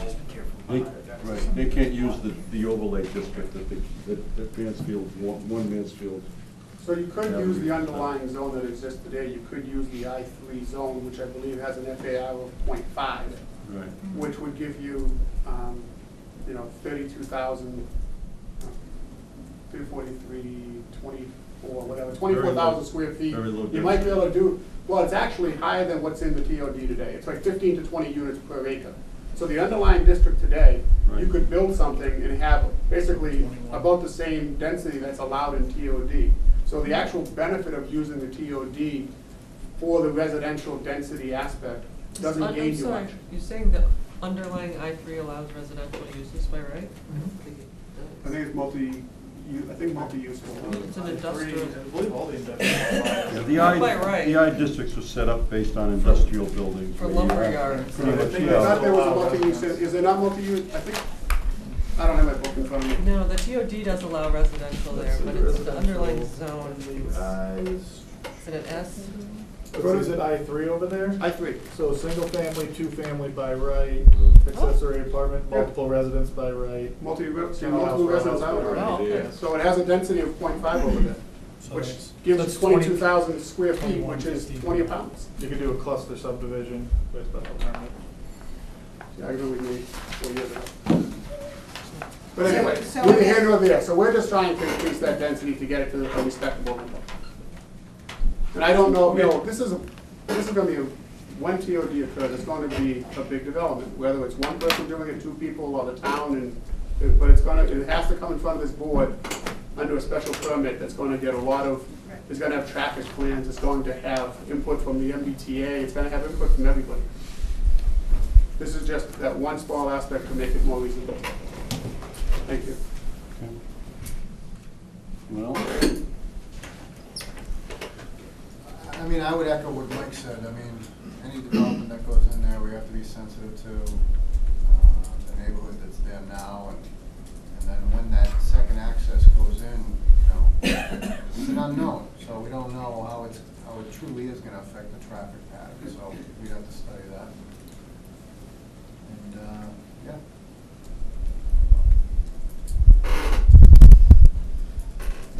So, slight conflict, I mean, I really like the idea of the bonuses. I think the bonuses will put in place to create a better environment, a better neighborhood, more walkable sidewalks, Right. areas to park and stuff like that. And we would be giving up some of that. That said, I think I've also stated before that I think that the I district is incompatible with the TOD district. I think that somebody could put in some pretty nice housing, and then somebody else could buy property right next to it and put in lightweight manufacturing. And I think that does not work well. So I've expressed my concern about, rezoning the I district, which I think would be almost impossible to get done. Pretty, a real challenge for a town to do that. Because you're taking, it could be, some people would perceive it as a taking. taking away industrial base. Right, taking away rights. So what I see this as is making it more financially feasible by increasing the density. It makes it more attractive, makes the value of putting in more residential mixed use, following the TOD principles instead of the I district principles, more attractive to a developer, which I would really like to see, because I don't think they're compatible, so I would favor it. And to piggyback that, just looking at that table, which I hadn't really before, that all those residential uses allowed by right, if you're gonna get a similar density by right, you're gonna come forward with that rather than special permit, which gives us more say. So increasing the density gives them the incentive to say, hey, we'll come forward with a special permit rather than trying to do 12 units on this acre by right. We'd rather do 20 by special permit, and then we have more to say. We also get the development we want, whereas if they do it by right, they can can pretty much, our say is limited, they can pretty much just do it, which, as the bylaw reads now, the I-3 basically allows the same density by right. Why would you come forward with a TOD development? Right. If right now you can currently do the same thing by right in the underlying zone. So I think the density you proposed is a good balance. I think, I was even suggesting that we extend the B district, which would be much higher density. We don't wanna do that. So I think it would be hard. I think that the neighbors would object, so I think this is a good balance. Yeah, there are differences between both sides of the tracks too, as far Yeah. as the access and the neighborhoods. Yes. And the other side, which Bill talked about with a higher density. You got North Main Street and you've got, and the residences predominantly on the side streets, and there's better access in and out of this. Right, and I agree completely that the access needs to be addressed, but, if somebody's applying for a special permit, we would be able to say whether it's a detriment or not, because if it's not solved, then you can deny. All set. I like the idea of it. The number for by right going doubling seems scary to me, but thinking about it, if we had any projects that haven't met all the densities, everybody always goes for the maximum bonuses. They put up the bike racks, or the, greenscape, or whatever they need to do. So really, it's only 50% more, right? 20 to 30. So I don't think it's a significant number, but if that's enough to make development happen, I'm okay with that. That's my thought. We've talked about the TOD, and I know we do need to make some changes, but I was involved in the significant participatory process that came up with the current zoning, and we're talking about, we're due for another 10-year master plan update. So I guess I'm feeling like I'd like to educate myself and have that participatory process to recraft the TOD. I do think I'm going to support some increased development. I'm just not sure that tweaking just this one figure is the right way to improve our zoning overall. I just haven't had time to take it all in and understand how it all works together. And we are heading into are we not heading into a master planning year? Well, potentially. Maybe next year, not this year. Maybe without money? Probably Yeah, next year. that's the reason. Yeah. You're probably not, it won't be this year. I remember like just meetings that we held, and participants from the nearby neighborhoods were very instrumental in coming up with the density that was put in the zoning, so. The neighbors? They were, well, it was public. They were recommending. They were recommending. No, they kept wanting to keep it down. They wanted to keep the density down. That's why. Well, because. We went lower than what Beta had recommended. Well, no, Beta came after, Beta. but the thing that we didn't have that second access that looks like it's moving in the right direction. And I believe that the density was set too low because it's not feasible for them to do anything. But I think this density number is probably the right number, and not any more than that. Especially when you see on the other side of the tracks that you get 80 units on an acre. Yeah. That's too dense. I don't know if they did 80, did they? Was it 80? 82 units. 82 units. 40 to So 46 acre and a half. units an acre, because of an acre and a half. Basically, So we're counting it's like 60. 60? 60 an acre, 82 Yeah. units. There aren't a So lot of this is trees half on of that.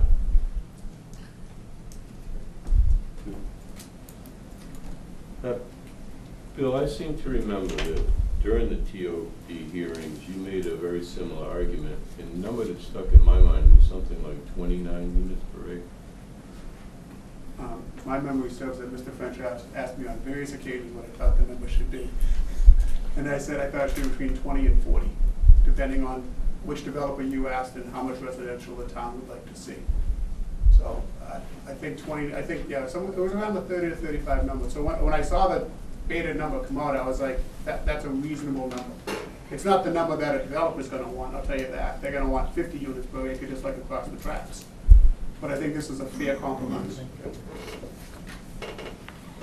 Okay. And like you said during your presentation, the developer that just did North Main Street had the option to go under the B1 zoning or the TOD, and chose the B1 for the higher density.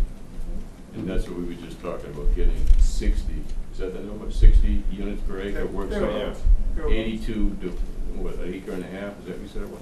Yeah, about between 50 and 60, somewhere in there. And you're looking to go from 10 to 20 under the basic formula? Yes. Then And the then a max bonus? of 30. Okay, With all the bonuses. with all the bonuses? With all bonuses, which as Don said, everybody's gonna do. Everybody does bonuses.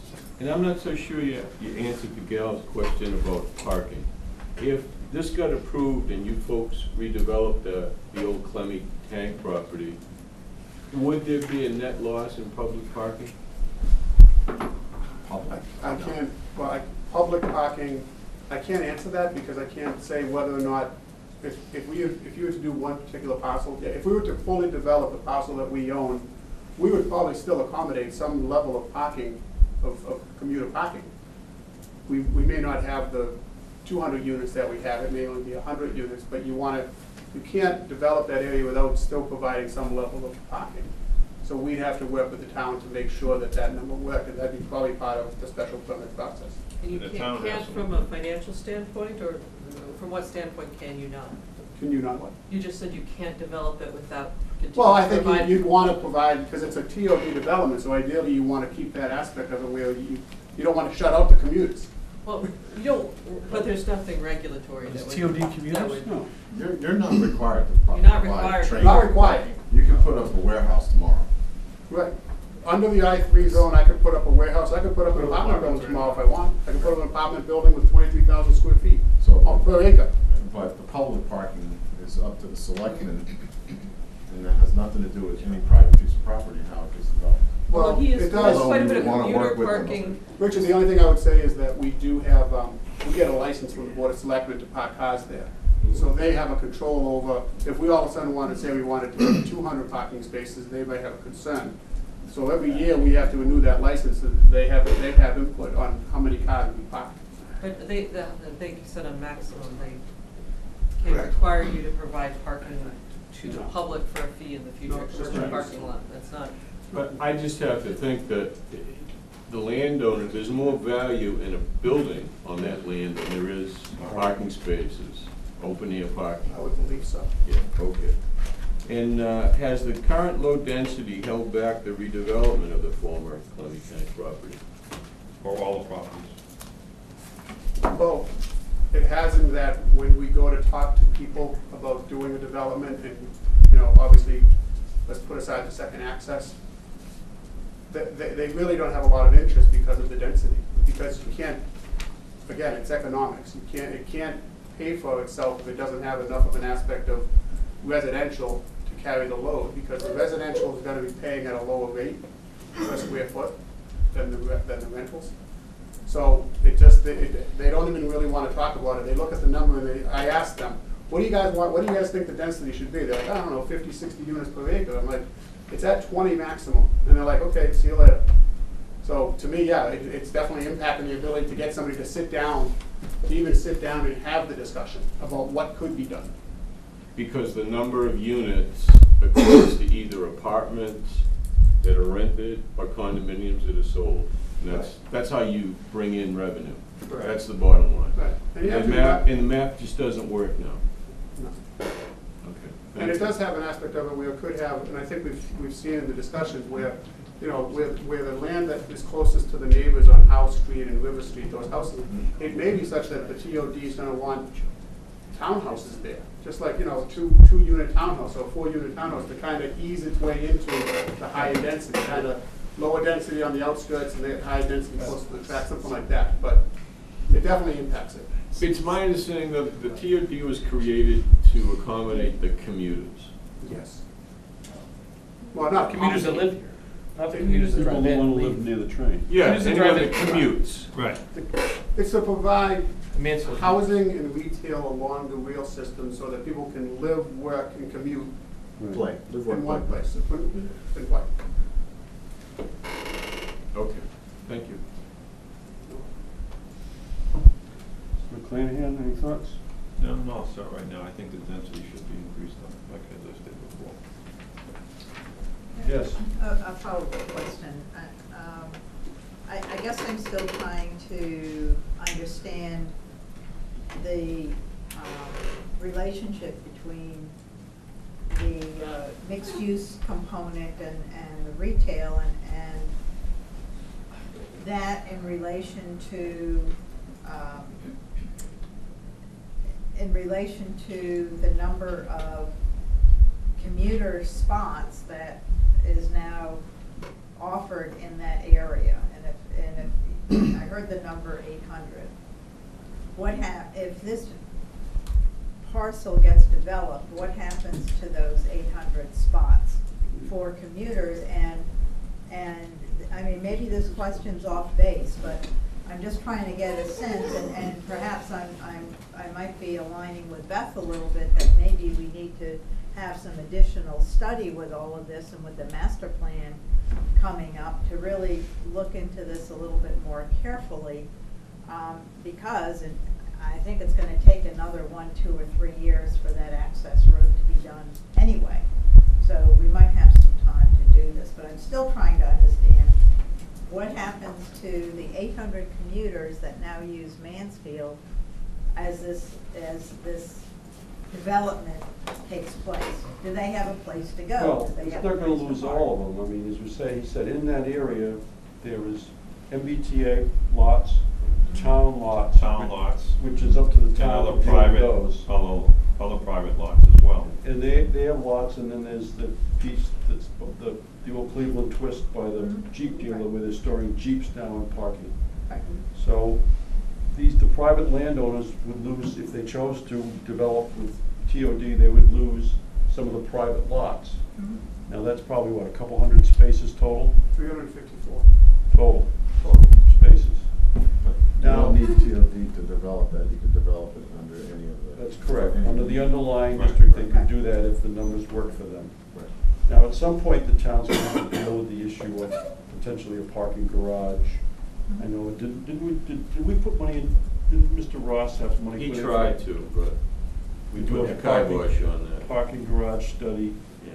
Wasn't one done like 20 years ago, and like 10 years ago? Hasn't there been parking garage studies We've already? seen different studies to access a garage coming in from both sides of 106. One, you came in and went through one of the lots and went over the top of the moat that's there.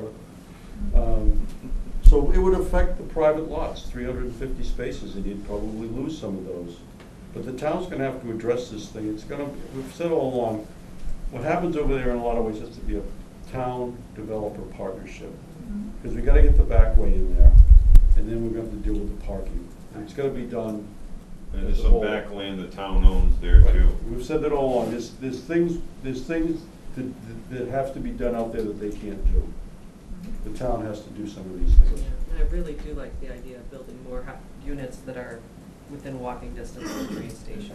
That is the best place in town to And- build new Yes. units. And if you look at it, I think the highest and best use of that land is not parking on dirt or parking on pavement out there. I mean, surface parking is not the highest and best use of that land. I mean, if you look at one side of the tracks, we've got a large new building, and on the other side of the tracks, we've just got dirt parking lots. I'm just Yeah. asking the question of, Yeah. you know, what happens? What happens, how can we go forward with this whole notion of the TOD in a very planful way that's going to be beneficial to the town, in a way that is going to incorporate some density considerations, some bonus considerations, the retail, and the parking, and I would call guest parking for folks that don't live in those apartments and don't Sure, live. we can't mandate that the property owner maintain public parking. He could stop tomorrow. No, I Every one of understand them. that, but I still think that it's worth a discussion and worth This is part of some the special permit, planful. Under a special permit is a condition. And worth some planful consideration, that's all I'm saying. I think when we originally did the TOD, that I think all of us felt the density was too low. but we weren't sure what it should be. As Mr. Clemmy said, we always ask to say, what's the right number? So nobody knew. All right. So, Yeah, we've, I mean, we know we've set it too Yeah. low. Just don't- yes, And then we saw what happened on the other side of the tracks. yeah, exactly. Carl Plumbing. Ms. Freeman tomorrow would call Billy at the office, we'll give her a lady's name that has a piece of land for sale over there. It abuts the railroad station, and it abuts also Peg. She can work on that as a project. It's for sale right now, to park as many cars as she wants. As you all know, we only charge $60 for our cars. The guy next door is charging $100. We're trying to work with the town to develop this piece of land. There is a piece available right now. The planning board maybe should put their director on it or something over there that she wants to. It's right next to the railroad station. But we want to develop it. We don't want to be in the parking business. We want to develop our property. We're working with the town manager, I think next week, to do another deal with the town so that these residents here have a place to park. The guy shut the right of way off going in there. It was over there since there for 25 or 30 years. And they didn't try to stay out of it. So what we're trying to do is meet with the town manager again, give him another piece of land, which isn't gonna be for what the price you're paying now. But we gotta move on, and the planning board could take that piece that's up for sale over there and look at it, put an article in and get it bought. Okay, Thank you. okay. So, having heard this, what's the direction of the board? I just wanted to make a comment, because we had a couple of questions about mixed use and the purpose of that. The idea of mixed use is that, so many zones right now, everything is separated and you have to drive to everything. So this is just, it's a way to introduce a more walkable community. And everybody who is within this TOD, the idea is that they don't need parking, that they can walk to the train. So hopefully that they're driving less. So that's like one of the big concepts behind TOD. Good. Okay. So want to make a motion on this? I make a motion to support this. Second. Discussion? Okay, all in favor of the motion to support this article at town meeting? Aye. Opposed? I'm sorry, what? Who was in favor again? One, two, Unanimous. unanimous in favor? Unanimous. None opposed? Doesn't mean we'll stop talking about TOD. Okay, next. All right, to continue our meeting, number 48, to amend the zoning bylaw to rezone the property at 398 West Street from residential R2 to industrial I1.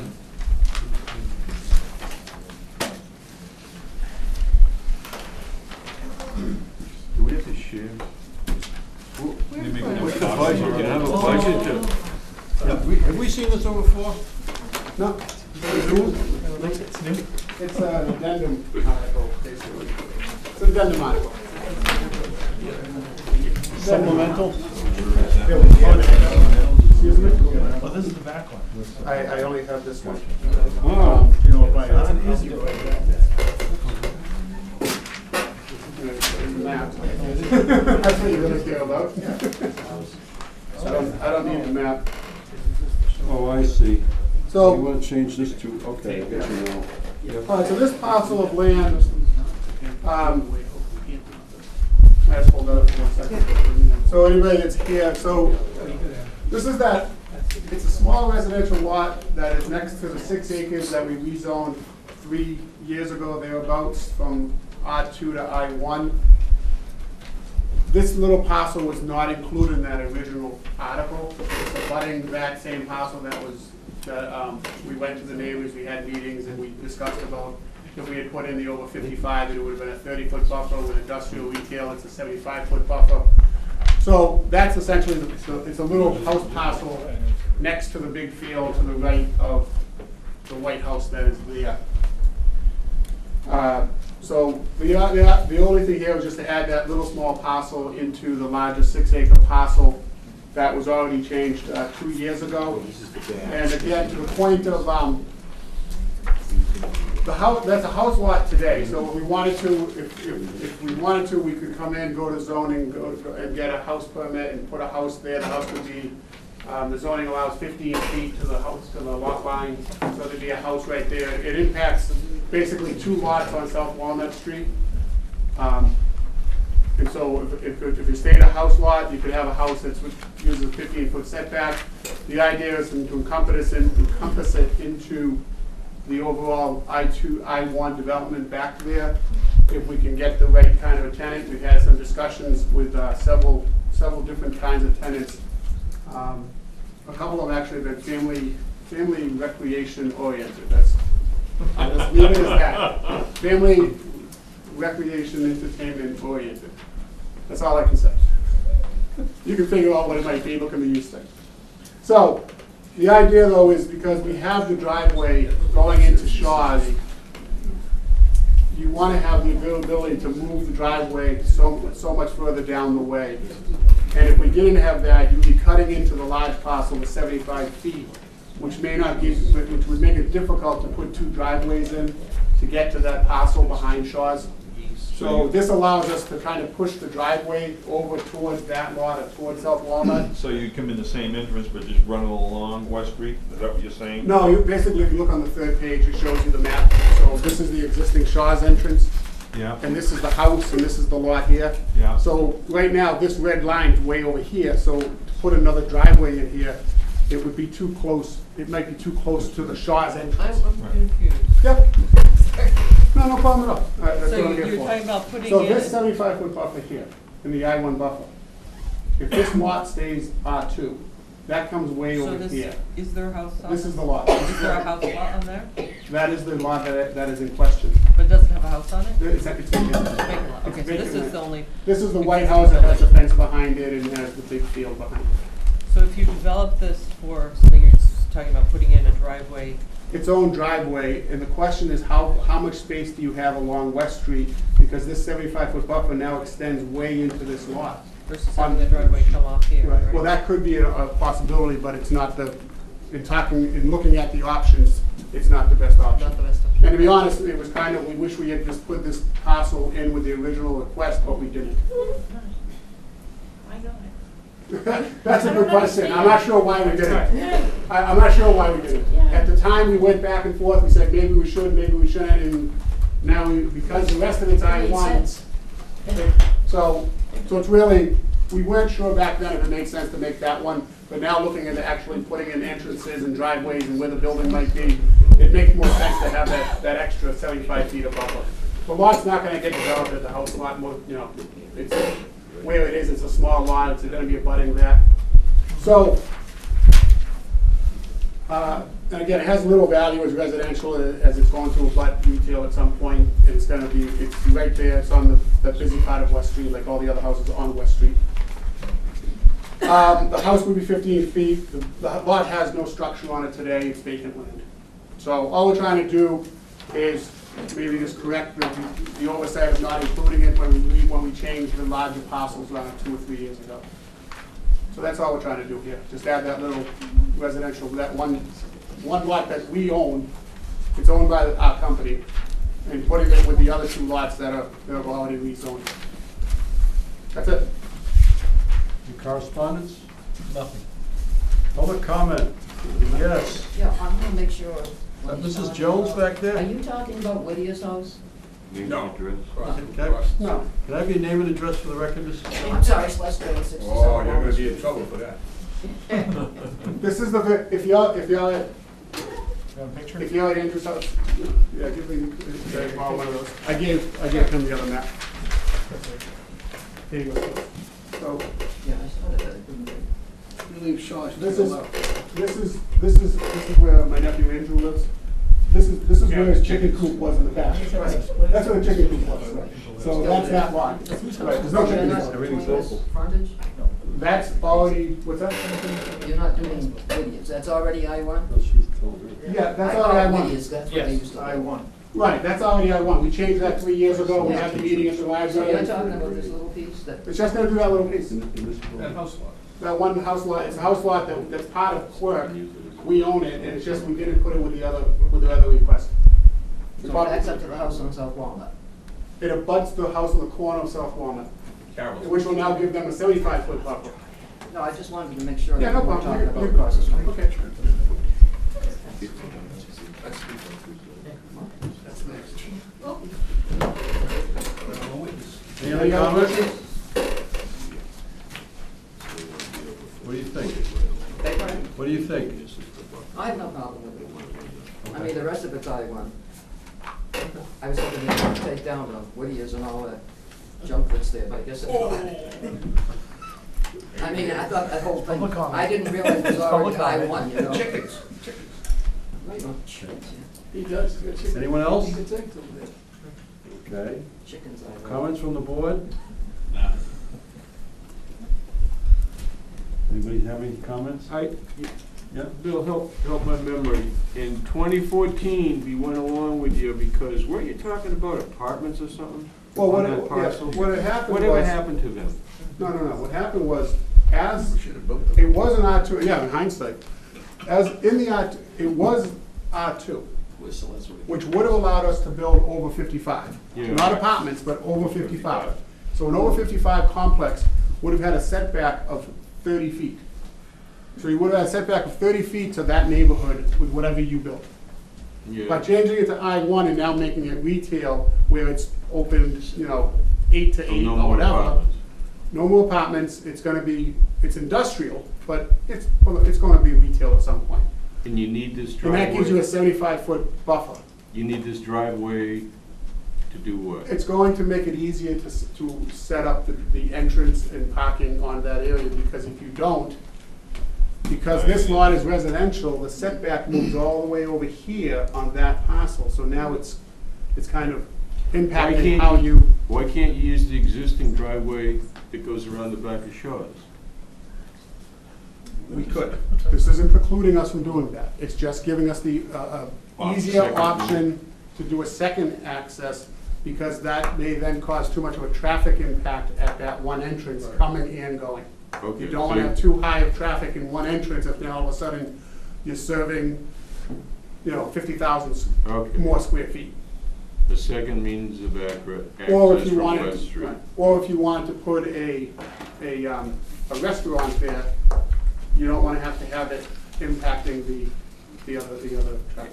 In this parcel, this 1162, this strictly becomes the buffer zone for the driveway? It allows you to have more buffer zone on the bigger parcel.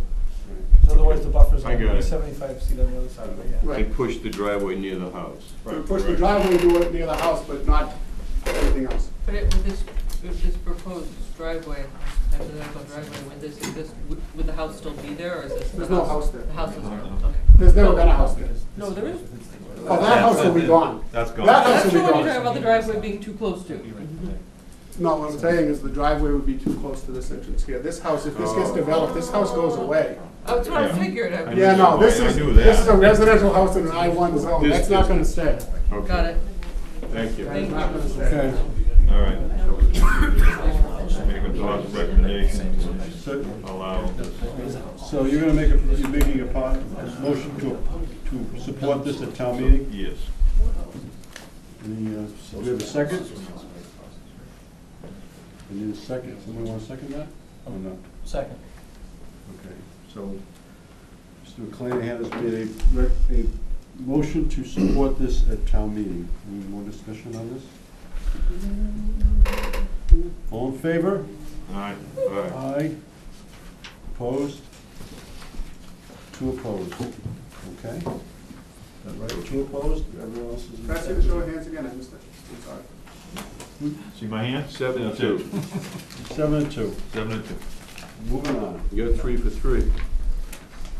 All right, and number 49, to amend the zoning bylaw to rezone the property at map 20, parcel 345, 191 and 192, West Street from residential 2 to industrial 1, I-1. Mr. French, Yes. I'm gonna give up and let Billy present this one, but you will see him at the town meeting. I will be at the town meeting presenting this lot. And if I could make a comment on the last thing, when you give up a house lot in Mansfield, it's a lot of money today. Sewer and water, and the 2 people that voted, not for it. I'd rather have the house lot 75 feet away than 30. So think of what you voted for before you vote. I'm sure they will. Yep. You understand that? The people that own that house on the Yep. corner. Wait a We minute. got it, we I got wanna it. ask somebody. She Take hasn't it voted. easy. you're gonna be 70, she's gonna be, here's her house, she's gonna be 75 feet if it goes to industrial. We have no benefit in making it industrial, 75 feet versus 30. So you can go 30 now with a house and put a yard there, if you wanna put a house there. I think you should explain that, though. I think I understand your point, Mr. Fleming. Oh, okay. Thank you. Yes, Bill? Okay, does one of the neighbors want to present this one? Which you've heard it before? This one we've seen before. This one you may have seen before. It's like my house lot. You get the same number of people. Sooner or later, right? Sooner or later. Does anyone in the audience want to just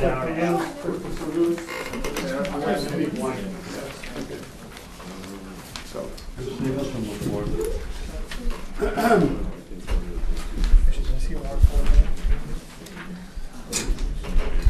So the first page that you have in your presentation shows the map of where this is located. I think everybody's familiar with the area. It's the lots across the street from Shaw's. There's currently a ranch, cape, and a raised ranch located there. We recently acquired the house next to that. That is not part of this request.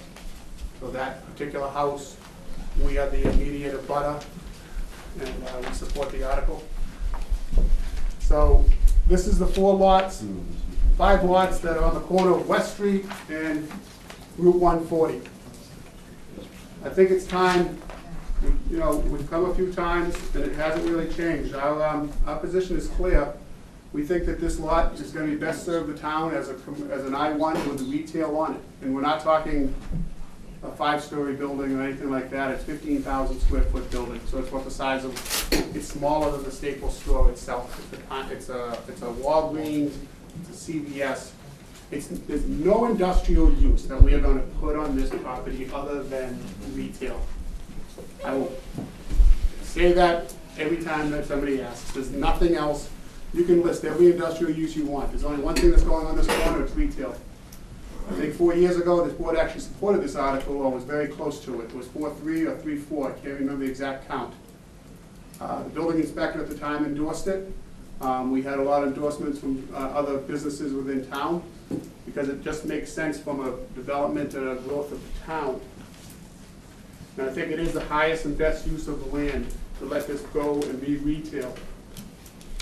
As the I-1 zone and putting in retail, just like the previous article, it requires a 75-foot setback. So from any of the residential houses near there would be a 75-foot setback. In the past, we have put in 8-foot berm with 8-foot trees on top of it. Unfortunately, for some reason, the trees did not take. And the berm was said they want the berm, people didn't want to do it, but whatever. When we go for a special permit, we're going to meet any and all requirements to give buffer. We're going to give any and all requirements for landscaping, whatever is required to keep the lights, noise, and activities from the abutters. So with that, I'm just going to state it. The not in my backyard mentality is probably, it's in the interest of my backyard, but it's not in the interest of the town. I personally live 100 feet away from the Wendy's itself. I don't complain about it. It's not that bad. And that's a lot closer than this is going to be to any of the abutters in that area. There's an excellent opportunity to promote business and generate revenue for the town. The 4 houses are probably generating about $12,000 a year in taxes. Commercial buildings probably going to generate $50,000 to $60,000 in taxes for the town. And it's going to take a small corner of town that should be, that is not getting utilized at this point, and making it a retail use that's going to be a benefit to the town. It's going to provide jobs, it's going to provide revenue. The other thing is, of all the development that we're talking about here in town recently, apartments, residential, this is given an opportunity to create another area to promote business. We lost the chocolate factory. Hopefully, it's a beautiful building and a beautiful addition to the town. But we changed the zoning. We lost that chunk of industrial land. This would be an opportunity to create some more business in town. So I asked the board to consider everything I've said and to look at what's best for the town as a planning board. And I look forward to your recommendation. Any correspondence on this? There is none. Excuse me, there is correspondence on this. There is not on my file. There was Should the be one mailing. letter keep going last Yeah, month. it was in our packet. One public comment. Is it in this? If you need a copy, I'm happy to provide one. Wait. From Hang Cindy on, and I'm Brian sorry, wait, I'm Biscotti. sorry, I had the wrong one. Is that your letter? Yes, it is. Would you like to? No, I'll let the board. Okay, so, I'm sorry, there is one, my fault. My fault, it's wrong folder. Thank you. All right, here we, oh, sorry. The last one didn't have the correspondence, sorry. Sorry, my fault.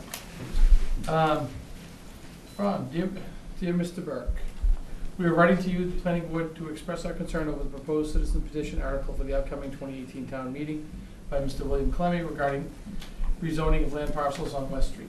Our home property on 30 Casa Drive, Mansfield, directly abuts 375 West Street, which is part of the land that Mr. Clemmy is trying to rezone. We strongly oppose rezoning of the residential 2 to industrial 1 classification. We've been opposed to these proposals. Could you slow down a little like that? You're just, We have been opposed to these proposals since 1998, when we purchased our home.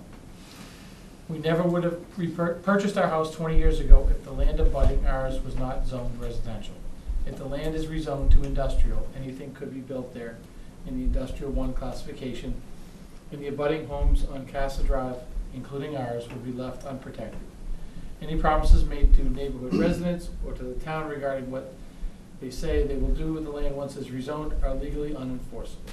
Our house and property values and our quality of life will undoubtedly suffer. We ask that you, the planning board, vote against the rezoning proposals for these West Street parcels. Thank you for your consideration. Cindy and Brian Biscotti. Sorry. I have a question. Sure. Not that I'm for this, because I'm not, but Okay. he wants I want his industrial, and he's talking about retail. Is there no zoning specifically for retail, or does it come under the I1? Under the I-1, retail stores are allowed by special permit. There are various zones that allow Right. retail But uses, he- but this is adjacent to other. It has to I- connect to I1. another zone. Has to otherwise connect it's to another spot zone. zoning. So since I-1's next door, this has to be one of the button zones, otherwise it's spot zoning. You can't just say, okay, it's gonna be B1 in the middle of. Okay, either just one. slap it into the B3 pile. That's Yeah. all. So a bank would be allowed by right, an office by right, a restaurant by special permit, fast food by special permit, hotel motel special permit, a lodge or a club by right, funeral home by right, a veterinary clinic or hospital special permit, personal service shop by special permit. So there are, in the I-1, there are uses. But there is no specific retail zoning. In No, other words, There is not. like a, there's downtown zones, there's the B4 zones. okay. But they're I not, mean, but they're not in This this. is a beautiful picture, but that doesn't mean he's gonna do this. You know, I mean, I'm concerned when you say I1, there are a lot of things on there besides retail. That's true. That's my. We don't want retail either. I know you don't want retail, I'm not saying you want retail, I'm just saying that I'm leery about what we're going to do. If they should, Okay. Yes, sir. Just one question, Yes. just one comment to address that the zoning question. So from the zoning map that exists, the closest other zone that you could make is B4. The problem is B4, if it was adjacent, even across 140, you could make the argument that it's an adjacent zone. You can't have a zone that's independent of any other I zone near it. understand, they can't do spot zoning. Right, but to that point, by definition of Dr. Mullins, streets don't define zoning, they create a spine around zoning. Typically zoning is along both sides of a street, it's not defined by one street. So this would in fact meet that criteria of the street creating the spine between the same zone. As I said, I'm not for this. Okay. Either way, but my concern is that if it should be approved or voted at town meeting. Recommended by this board. I have a concern, it's good, if they say, oh yeah, we like, oh, retail, that sounds great, but it doesn't have to be, you can put anything there. So that's my concern, that if it should ever pass, I realize special permit, but you have a special permit, right? Right. So if you okay it in the first place, and then the special permit comes up, what are the chances of that? No. If it doesn't meet the criteria of the special Well, permit. we have discretion with special permits. where we can look at whether we have to make a determination whether benefits outweigh the detriments, and that's the test. They would come in with their plans and traffic and things like that, and we would look at the mitigation they provide, and we would look and see whether we thought the benefits outweigh the detriments as far as impacts, the tax benefit of it. We would weigh those things and then make that determination with a special permit. There are some by right. There are some uses by right, and I kind of read some of those. An office is by right, a bank would be by right, which would be site plan approval, and we have less discretion on that. Yeah, under the special permit, the standards are higher, and we're able to impose conditions. And special permit requires a supermajority of the board, five members in favor, as opposed to a site plan approval is just a simple majority of 4 members. I mean, I feel for the neighbors. I know I was surrounded by farms, now I'm surrounded by industrial, so I know what it's like to live in the middle of an industrial zone, and that's why I'm always opposed to it. But I just worried that, if you did say, okay, would it be an automatic rubber stamp for the special permit? That was my concern. No. And again, this is just a recommendation to town meeting. Just in regards to what can be put on that property, there are industrial uses that can be put on that property. That's true. There is not enough land to realistically put an industrial use on that property. It's just not, you need 10 acres, you need 20 acres. If we had 7 acres, I'd leave it and make it apartments, to be honest with you.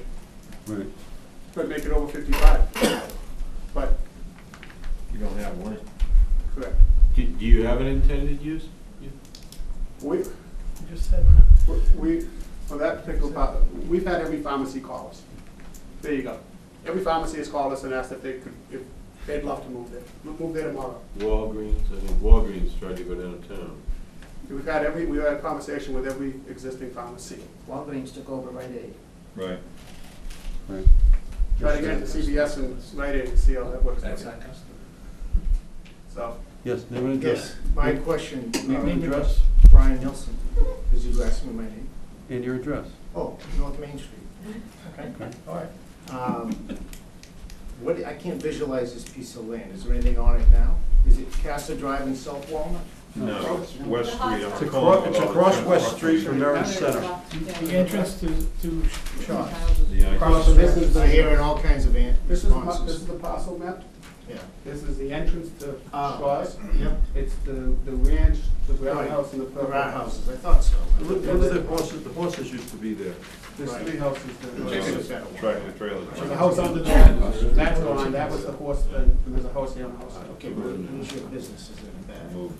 No, this is Shaw's. Oh, okay, well, you just got approval to change this parcel here? Yeah. The parcel that we just got Right. approved is this one right here. Oh, that We one. recommend, Nope. we didn't approve anything. You We recommend. Recommended, I know it's Recommended. going to town hall. Recommended. Town meeting, sorry. Don't say. Alright, so it's this. It's the Big corner of difference. Western 140. Right, and so, okay. So to get to Castle, you come down, you take a right, and here it's a horseshoe. So It's this it's a house circle. that you have. That's part of it. That's part of that. We own the house that's next to it also. Okay. Which then is a street. There's one more house and that is Walnut. Walnut. There's one house on the corner. Yeah. Okay. So that one house would be there if you built, 2 houses. if Walgreens built on that property, you'd have a house right there. If we were to build, this is where the building would be. Right. And then you have to have a 75-foot setback, and this house actually is still there. There'd be one house and a house on the corner, 75-foot setback. That house would go and just be open space. Oh, because you own this. Right. The 2 people that spoke earlier, they live here. Right. Okay. There you go. Yes. Cindy Shoddy, 30 Casa Drive, I read my letter. Yep. So we've come before the board many times, some of you, some previous.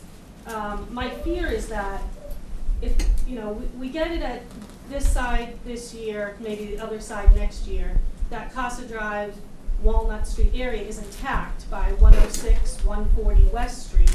There's no industrial or business use now.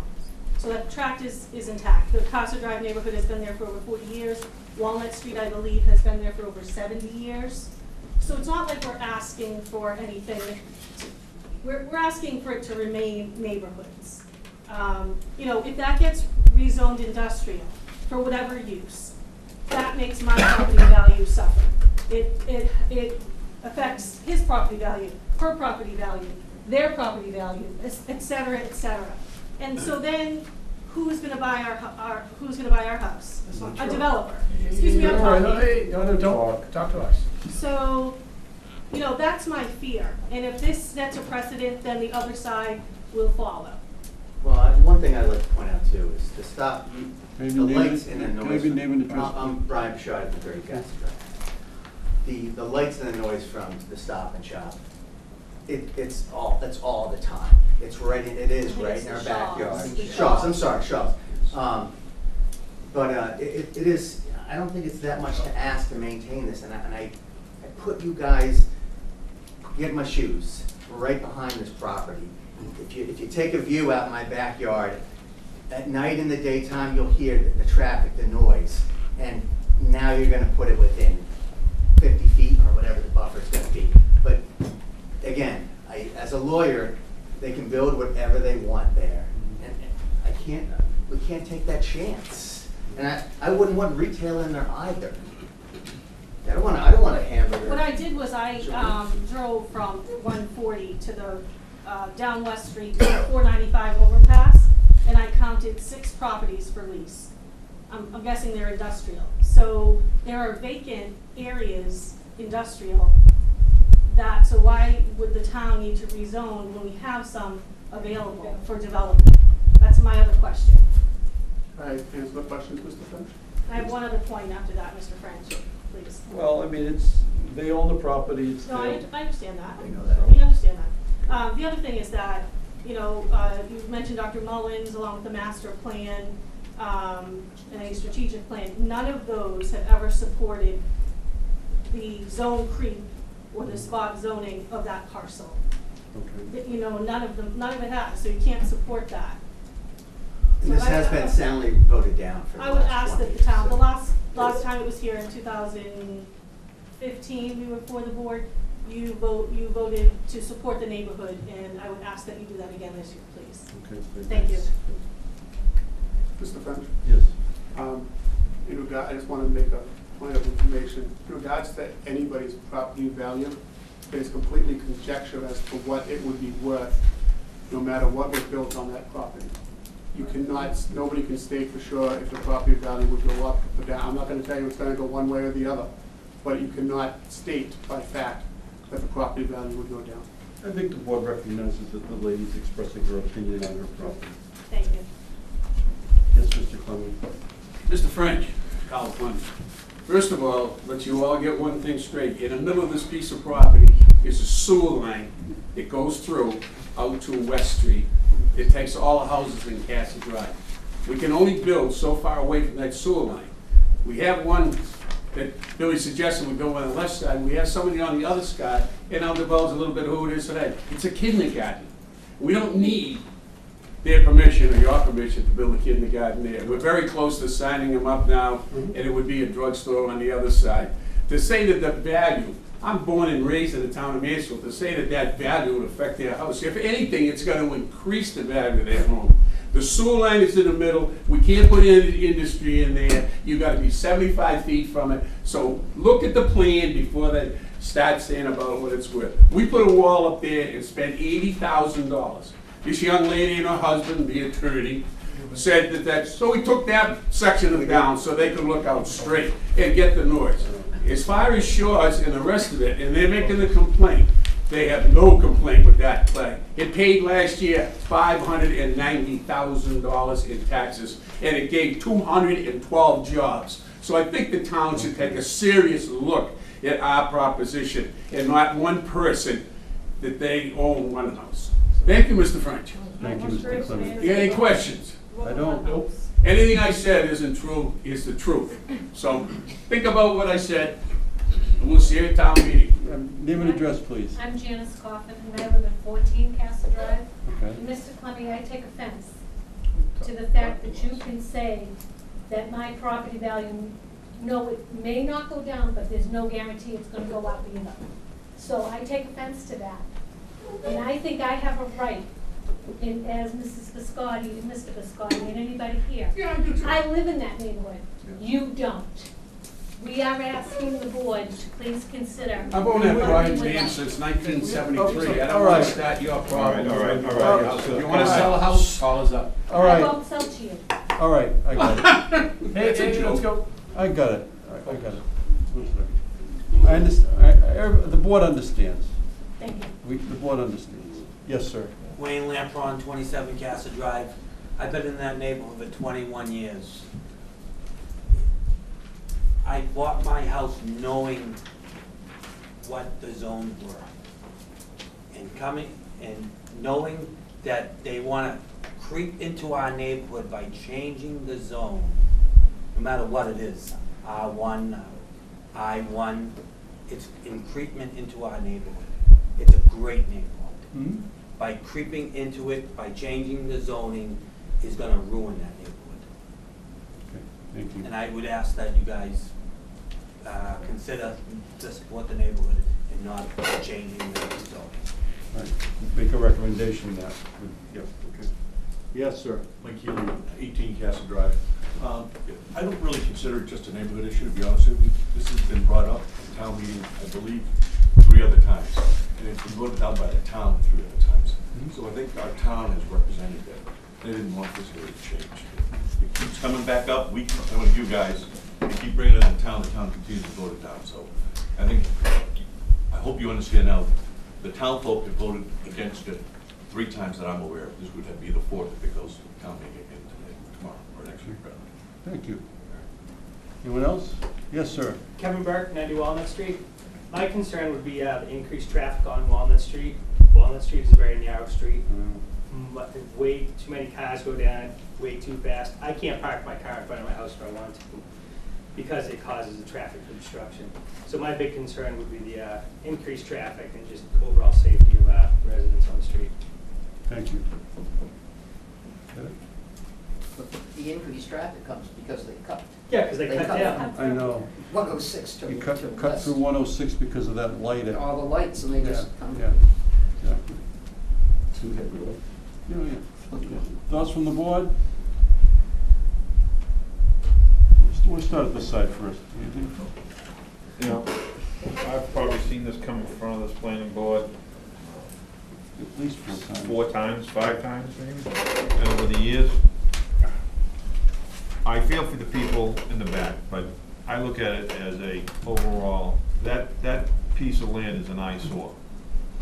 If we had control as a planning board under a special permit, we could control a buffer for all the neighbors to help you. But again, Mr. Clemmy has a piece of land. I think the best use for it would be going into like a retail or something like that. Even if you lived on a property right next to that. Yeah. That's why I asked you to put yourself in my shoes. I did, and I considered, I've been in this town for a long time, on the board for a long time, and I look at everything overall. I look for the benefit of the town.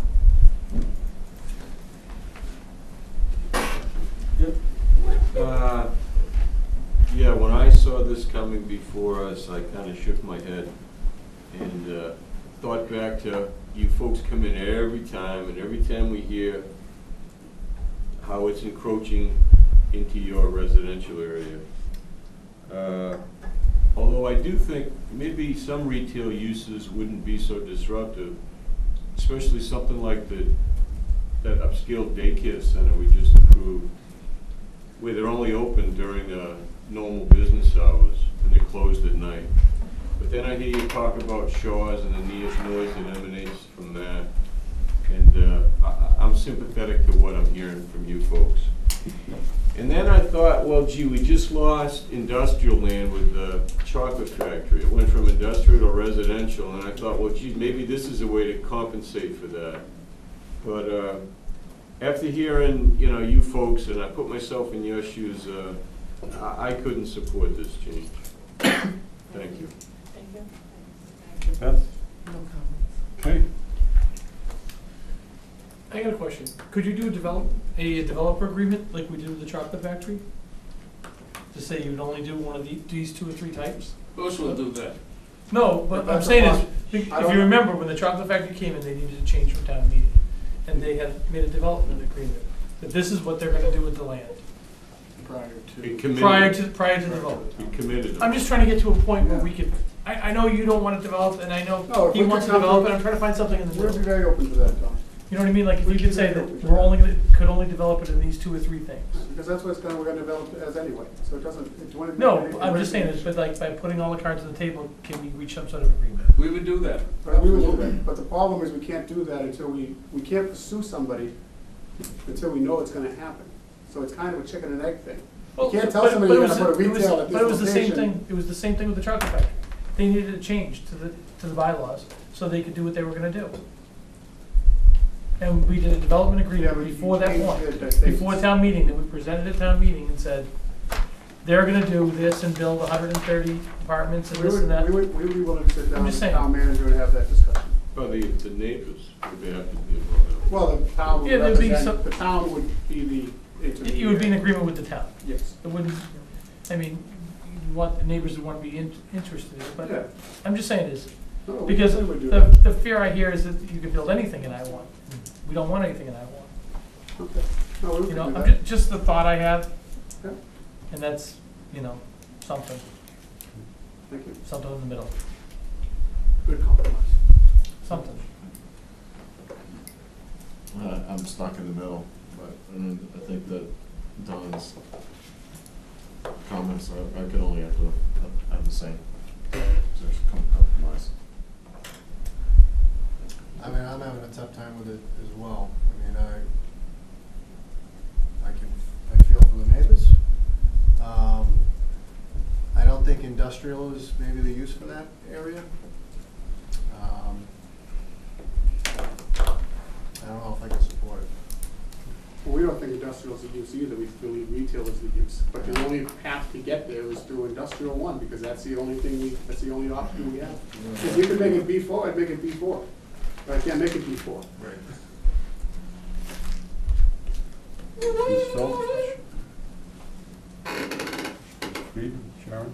I am sitting here and with some of the other actions we've taken tonight, I really cannot support this. I have some empathy for the residential component, and I'm going to support the residents who live in it. Thank you. Michael? Pretty much the same position I had the last time this came up. I think the highest and best use for this property is to be a retail area. I think it fits in that corner. But without the support of the neighbors of the abutting neighborhood, I can't support bringing in a business use retail use, whether it's industrial retail, without their support. I love Don's idea of trying to come to a compromise of before, basically having everything in an agreement before town meeting of even the facade of the building as far as you want to take it. But I mean, you could say like, you can What build could one go building there, of the size retail of of the this, building. this far away or something. Yeah, because I know when people buy houses, they look at what's around them and they look at what can go around them. And to all of a sudden change that on them once they're in there, if they're not behind it, I don't think you can do it. I agree 100%. It would bring more revenue to the town, but I don't think that's the only thing you can look at. I think some selectmen, finance members, that's all they look at now. But I don't think that's all we should be looking at. And I do agree it's the highest and best use for the property, but I can't get behind it without at least some support from the neighbors. So, Mr. French, excuse me again, if I may, Sarah, briefly, why don't you take the people on your board and the neighbors that want to sit down, and we'll draw up an agreement acceptable to the board and the neighbors, that we have to come in front of them, whatever proposition we have. What's gonna kill what goes there is that line, the sewer line that goes in the middle of it. They have control because the sewer line is there, it's owned by the town, it's not owned by us. And we'll bring the proposition in front of them without moving ahead. And if they don't accept it, we won't build it. But to let that land sit there without creating another 50 or 60 jobs, and for the town to get a couple $100,000 in taxes is utterly ludicrous. We bought 2 more houses there that we didn't own. We own the 5 houses on the right. We'll just look at them, just rent them, cheap rent. But it's crazy for that piece of land to sit there, and I want you to know it. So I'm willing to go into an agreement with the board, and I'll pay for the agreement, I'll pay for your attorney, the town's attorney, to draw up the agreement. If you want it, the neighbors want that agreement. And whoever's against it on the board, they can go on there. We've got some key players there. Yeah, well, maybe something, you may want to withdraw this thing and then set about making an agreement and then bring it back. Now, I'm not gonna withdraw it, Mr. French, because of one reason. We do have the kindergarten school, we're gonna move ahead with it anyway. The houses, some of the houses are coming down, but it should be done at once in one project. These people are crazy if they think we're gonna put an auto party out there or something. Where's the kindergarten school gonna go? To the left, where the housing we just bought, half of the property, where the sewer lines in about in the middle of it, let's go to the left. Okay, I see, okay. So if you go around the corner, it would be the 5-piece where the last 3 houses are. It's going anyway, so we don't have to come to the board for that, it's by right. Right. So Okay, if you're willing to do that, we'd be willing to do that, but it's crazy letting that sit there. thank you. Thank you. All right, so we want to make a motion on our recommendation? I'll make a positive recommendation to support. Okay. We get a motion to support at town meeting. Have a second? I'll second it. You don't have to. I'll second it. Okay. For discussion. I'll second it. Change his vote. That's all right, I can change my Okay. vote. I second it. Okay, any other discussion?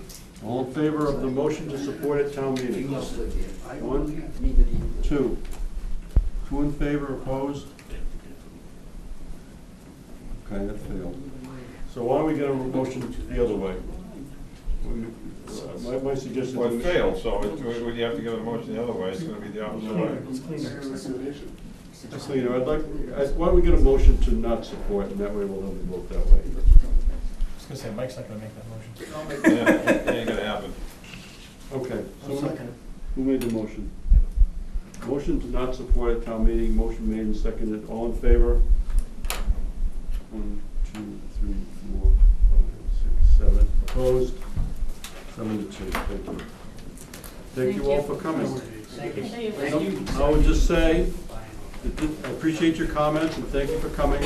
This is again, a recommendation, non-binding. The real vote that counts is next Tuesday night at town meeting. Absolutely. Motion to close the public hearing? All in favor? Okay.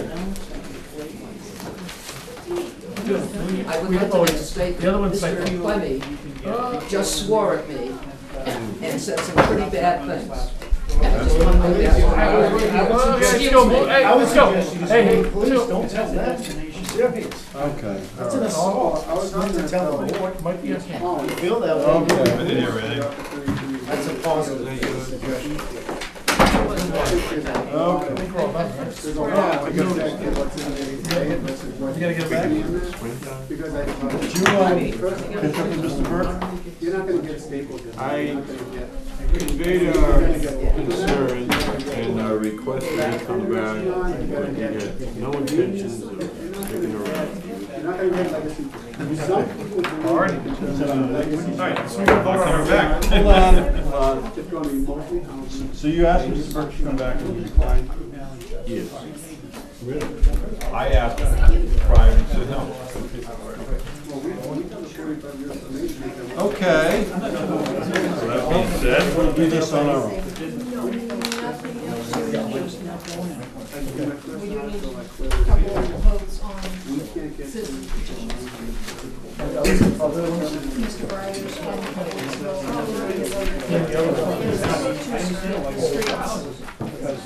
All right, why don't we go through this quickly here, okay? Okay, I'm ready. Not quickly, but expediently.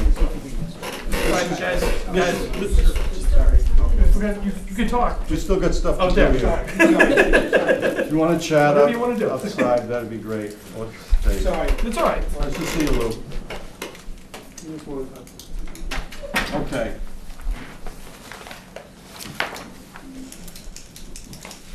So what actions do we need to take on votes? Going down, I guess, the thing that Mr. Staniford gave us, I guess, the master plan, we're gonna withdraw that.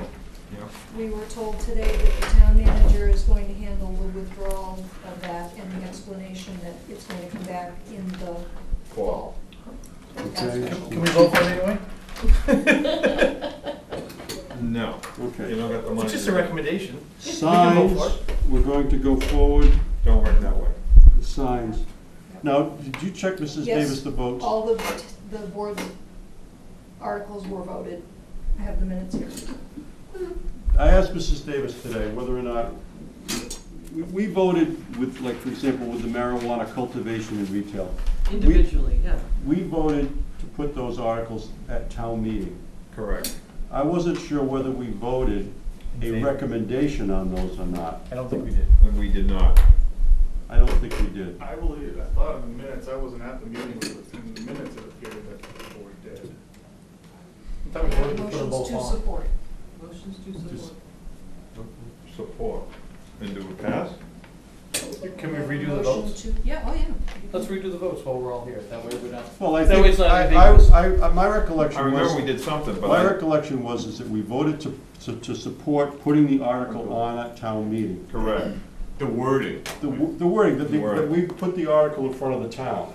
Right. And we got comments back from town council, he changed the wording a little bit, and we The voted. question I had was, did we vote whether we support the article or not? We're sponsoring the article, but then we're saying, you know, what a vote is of the members.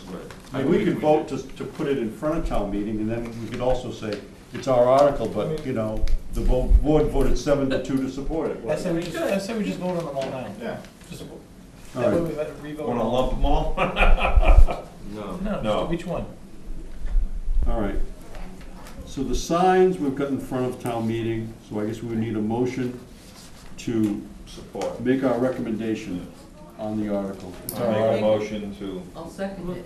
Let her make a move. I want to keep this thing moving. Stop complaining, you old I'll- Billy. I'll move this.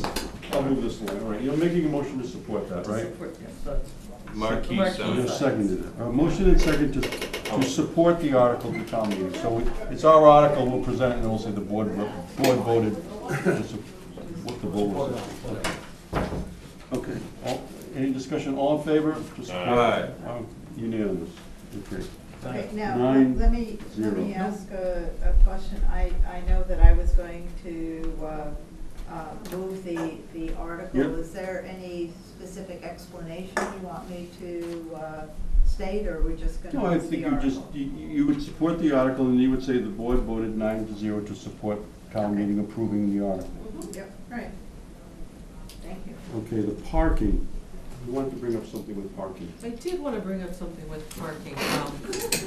Wanted, the town committee wanted to verify that they would support this article as written. And it's clarified that the downtown committee supports making the parking requirement for restaurants on parity with businesses. But the way we're doing it in this article doubles the parking, off-street parking requirement for business, for the non-restaurant businesses. Which, I'll make it. Yes. it does. Yeah, it does. And so that's what my. That's how we made them all That's been my farm. biggest concern from day one with the article is that you are basically cutting, you might cut commercial development in half or out of downtown because numbers are so tight on these projects. And it does feel like a little bit of a risk to just reduce the parking requirement for restaurants while not touching the other, but I feel like that's what downtown needs. And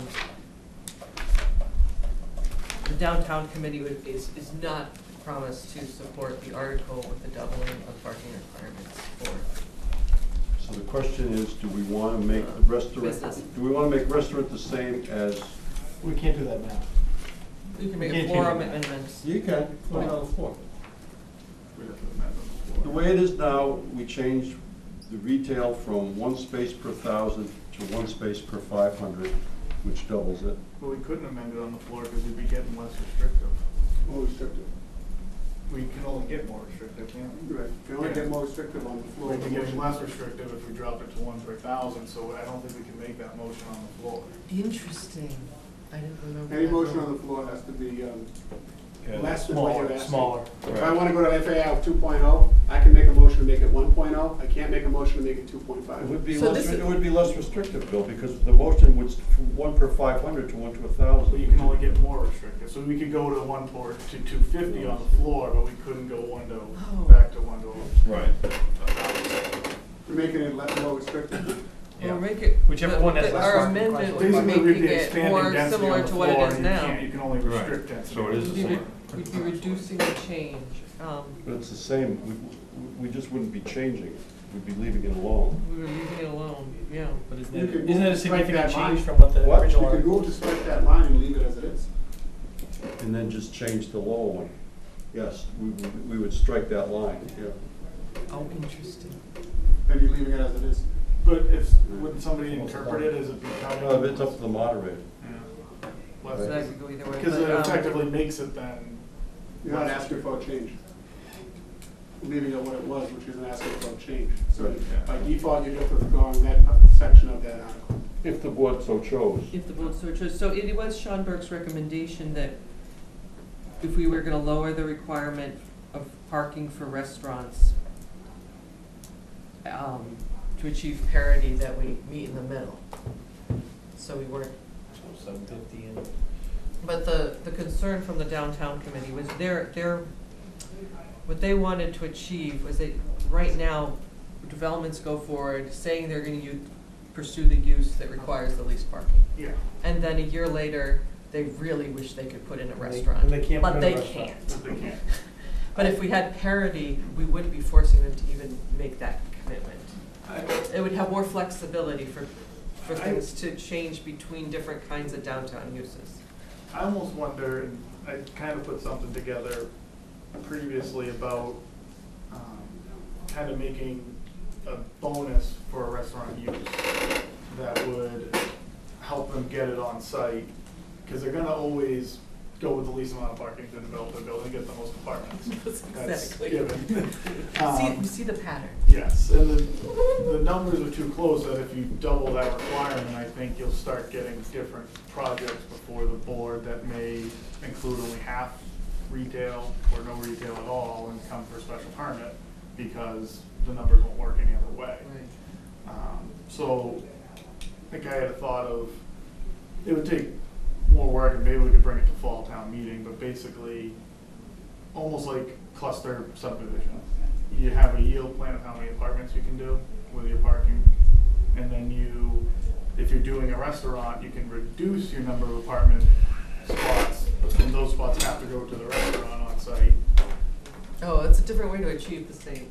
But, so Same. you're reducing your number of required spaces for apartments actually, but only if you're doing a restaurant. But you can't gain any more apartments. You have to do a yield plan just like you do with a residential subdivision. If you want to go to a cluster, you have to show, okay, I can do 8 lots in a regular conventional subdivision. I want to do 8 lots in the cluster.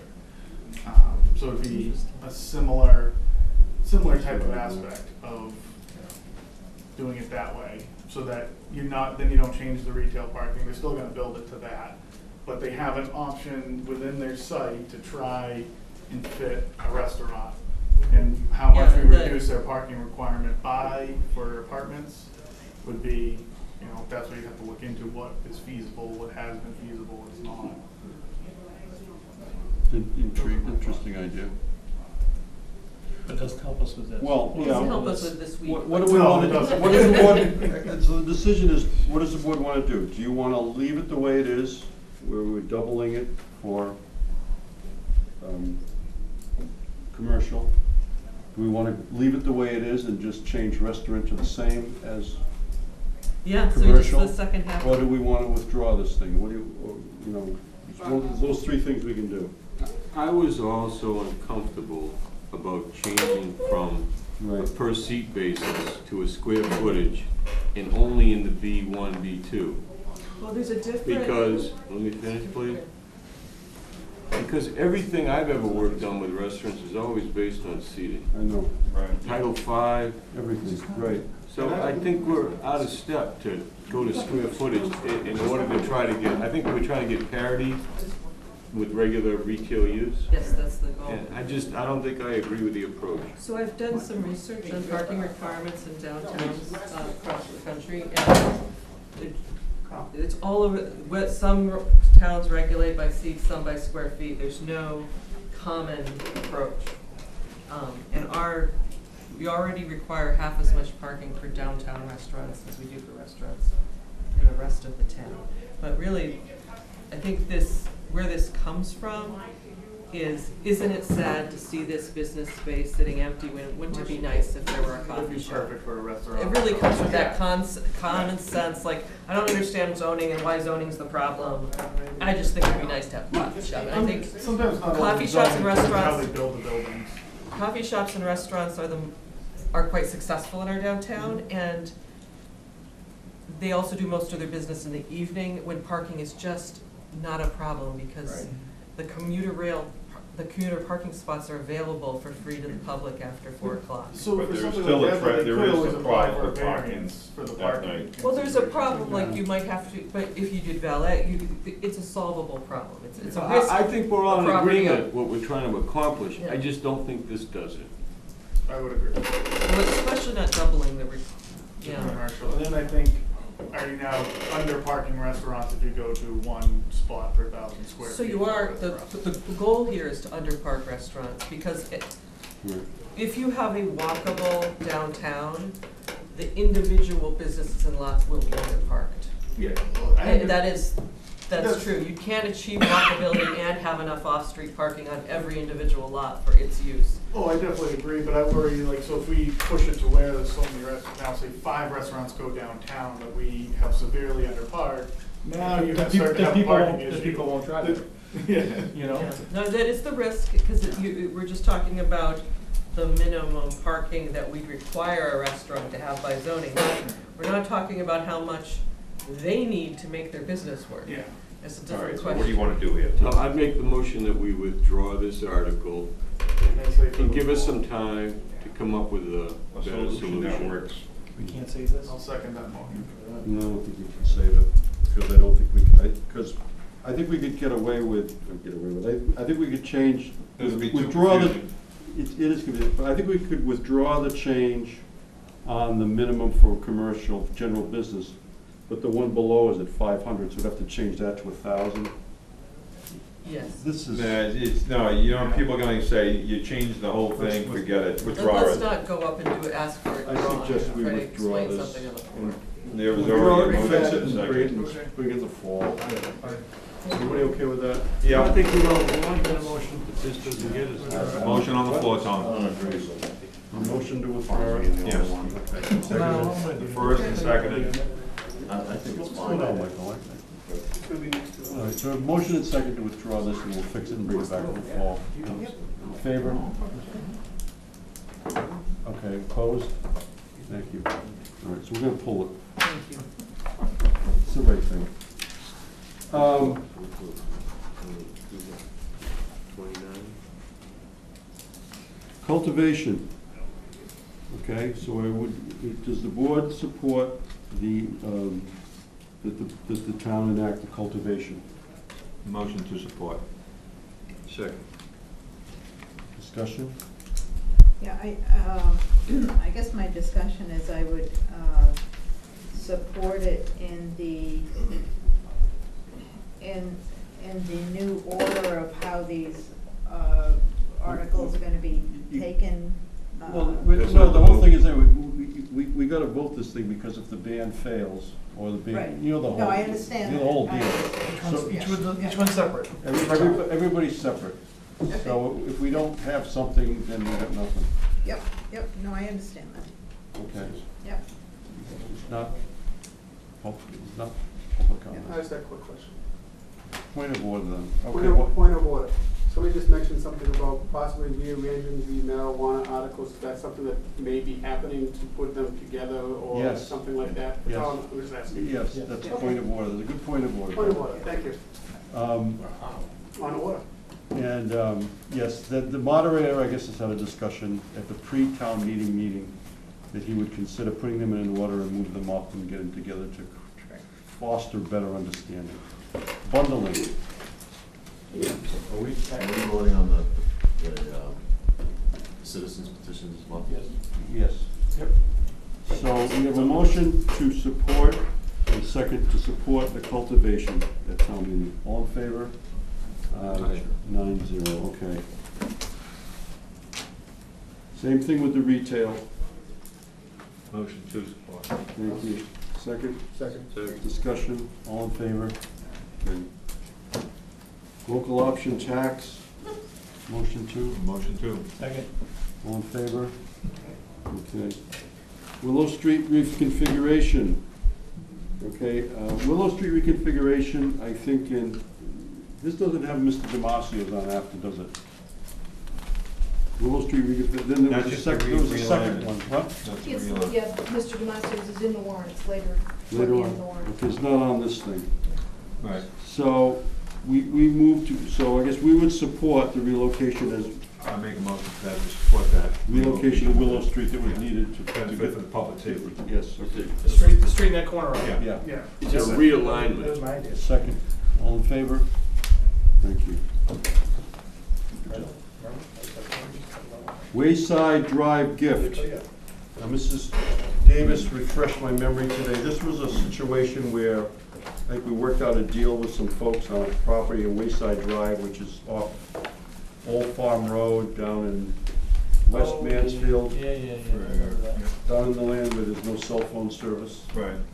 And I guess they gifted the town 21 acres, and we, I guess, cleaned up something and let them put a cul-de-sac in, which gave them frontage to build us a couple They houses. did a couple of Form A. Form As. Right, and- that's and it. They did it's- building Moore Road.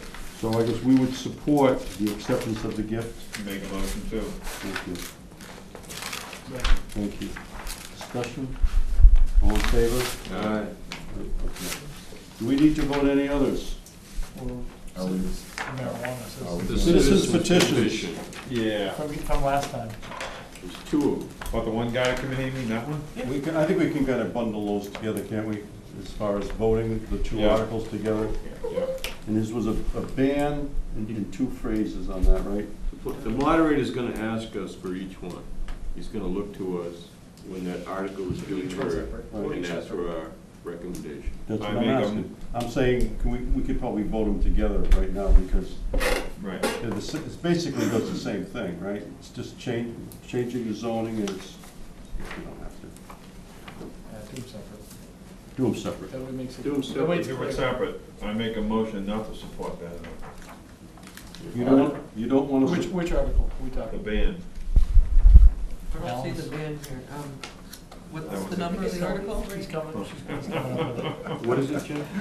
It's like, Oh, 43. I have one above. This is gonna be is interesting. that one? No, it's- 43. It starts with 42. Was it 42 or 43? What about the moratorium and No, excuse me, you're right, 43. 43. I did. Article 43, petition for zoning bylaw governing non-medical marijuana establishments. It's to extend the moratorium, right? No. He took our language. No. No, No. the selectmen did that. Selectmen did that. The Okay. selectmen withdrew theirs. Withdrew this. So this is a motion. Ban. To basically change the moratorium to a ban. Yes. Thanks, Mike. Thank you. So you've made a motion to not support this? Correct. Okay. Does that have a second? Robbie, what are you doing? It's late. Okay. The motion doesn't succeed because there's a lack of a second. Does someone want to make another I'll make a motion? to support. To support the ban? To support. I'll second. Thank you. Any other discussion? All in favor? Okay. Opposed? Ralphie, what are you doing? I'm abstaining. Oh, okay. I don't want to take a I didn't position. say that. Yeah, oh, you got Speak no up. bonus. So it's 7-1-1. I thought he was asleep. I was opposed. Yeah, opposed, so I was you're opposed. 7-1-1 opposed. Supporting the article, she said no. I said no. You speak on both You're sides. opposed to the ban? No, I'm Yeah. going good. Because I think the other Tonight? things I are don't think coming up. I mean, the ban can still be, or am I confusing something? Yeah, maybe. They may work, they'll have to The get selectmen voted. withdrew their- They'll have to go get voted on the ballot after this. None of them may pass So on the ballot. you can Right. support the ban and support everything else as well. You can support them both. All right, I changed my vote. I'll Let's do, support. let's revote again. Make sure you get it right. I'm sorry. All, that's fine. Because if We're the not ban- revoting. Because if the ban doesn't succeed, then Moving we on. still support Right. everything else. Exactly, okay. And it's just I our. got it. Yeah, you've changed yours, okay. You I got that, changed Mrs. mine. Davis? I changed. Thank you. So then there's the citizen petition 44. This is basically the same thing as general bylaw, right? To amend the general bylaw, marijuana establishments that would provide as follows.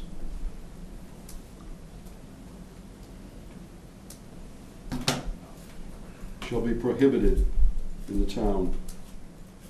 So this is the ban on that one.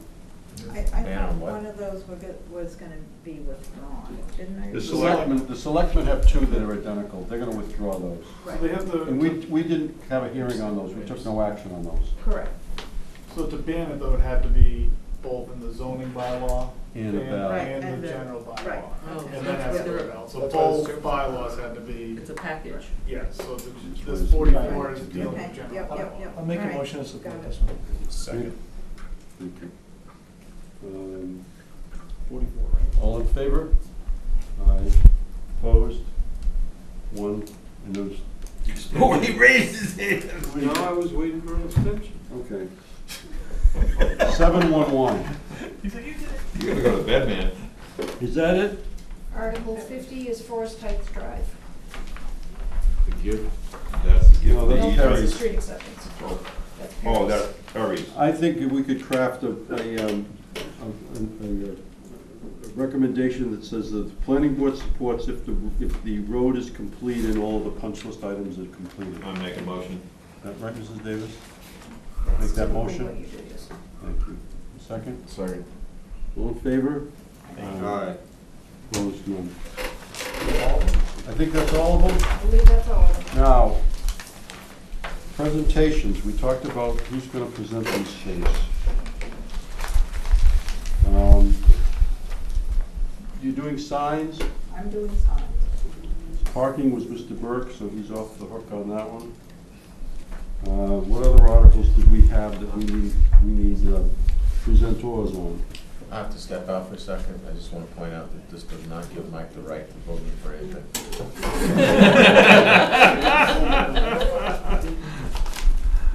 I'll So make I a think- motion. no, hey, listen, I'm making the listen, motion. no, no. I'd like to appoint him to. Basically, all that's left, I think, is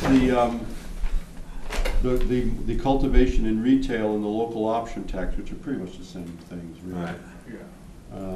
If one wants to volunteer to do those, Mr. Penny and I will do it if no one I'll else do does. one of them, but the cultivation or the retail, doesn't matter. Or if someone else can, whoever wants, if anyone wants to volunteer, or we'll do them, or whatever. Okay. All right. We'll do them? Yeah, tag team. Okay. Recommendations on citizens petitions? If anyone volunteer to do those? Mr. Penny and I will Citizen probably do petition, it. I want, I just get up. Just a report. I can do the reporting on that stuff if you need me to. Just give me a list. Okay. Did my Okay. time. Just give me a list and I'll. Okay. So Well, I'll do something. Yeah. All That's fine, right, doesn't we bother done with me. that? Yeah. Oh, it's, if Jen needs it, I mean, I already gave that back. The other question I had was, we did a lot with this report to town meeting, which kind of explained, we all weighed in on this, kind of explained, and I put it in a form of a report to town meeting that had a preamble that kind of explains the marijuana things. As And- recommended by town council. Right, as recommended by town council, questions and answers. Should we go forward with this? I think think I submitted a couple of changes. You did, I haven't had a chance to do those, Yeah. but I thought they were good, and I think we would make those. Yeah. I think we're pretty much there with it, other than just changing that piece. I think it would be really Can't hurt. helpful to have. It'd be nice, I think it would be nice if it went up on the website too, before, if we make those changes. I haven't gotten any comment back from, I asked town manager if they wanted us, you know, if he would give it to the town council and see if he had any comments on it. I haven't heard anything. My suggestion is if we want to go forward, if we feel we need to go forward with it, that we finish it up and we give it to the town. Ask Mrs. Davis, I guess, to give it to the TM and have copies be made and handed out and put on the website. And if they choose to do that, they do. It's gonna be updated to reflect our vote for tonight, right? Which it would be. Yep. We would do that. Now, there was a thing where the town, was it Mrs. Staniford put out something, Mrs. Davis? That was, Mr. Stanbrook. excuse me, what's that? You're talking about Mr. Stanbrook, who Yes. gave some recommendations, yes. Now, he had An explanation? He had an explanation. Do we still need to do our thing, given he put an explanation in there? I'm trying to find that thing. I had it.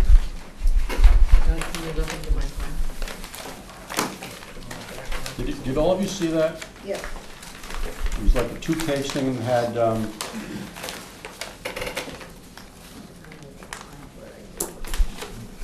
It described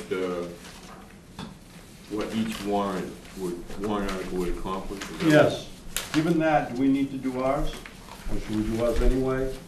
I think, Mr. Chairman, we should, because I think it gives a little bit more background, and I think it also lays it out in a very careful and succinct way. Okay.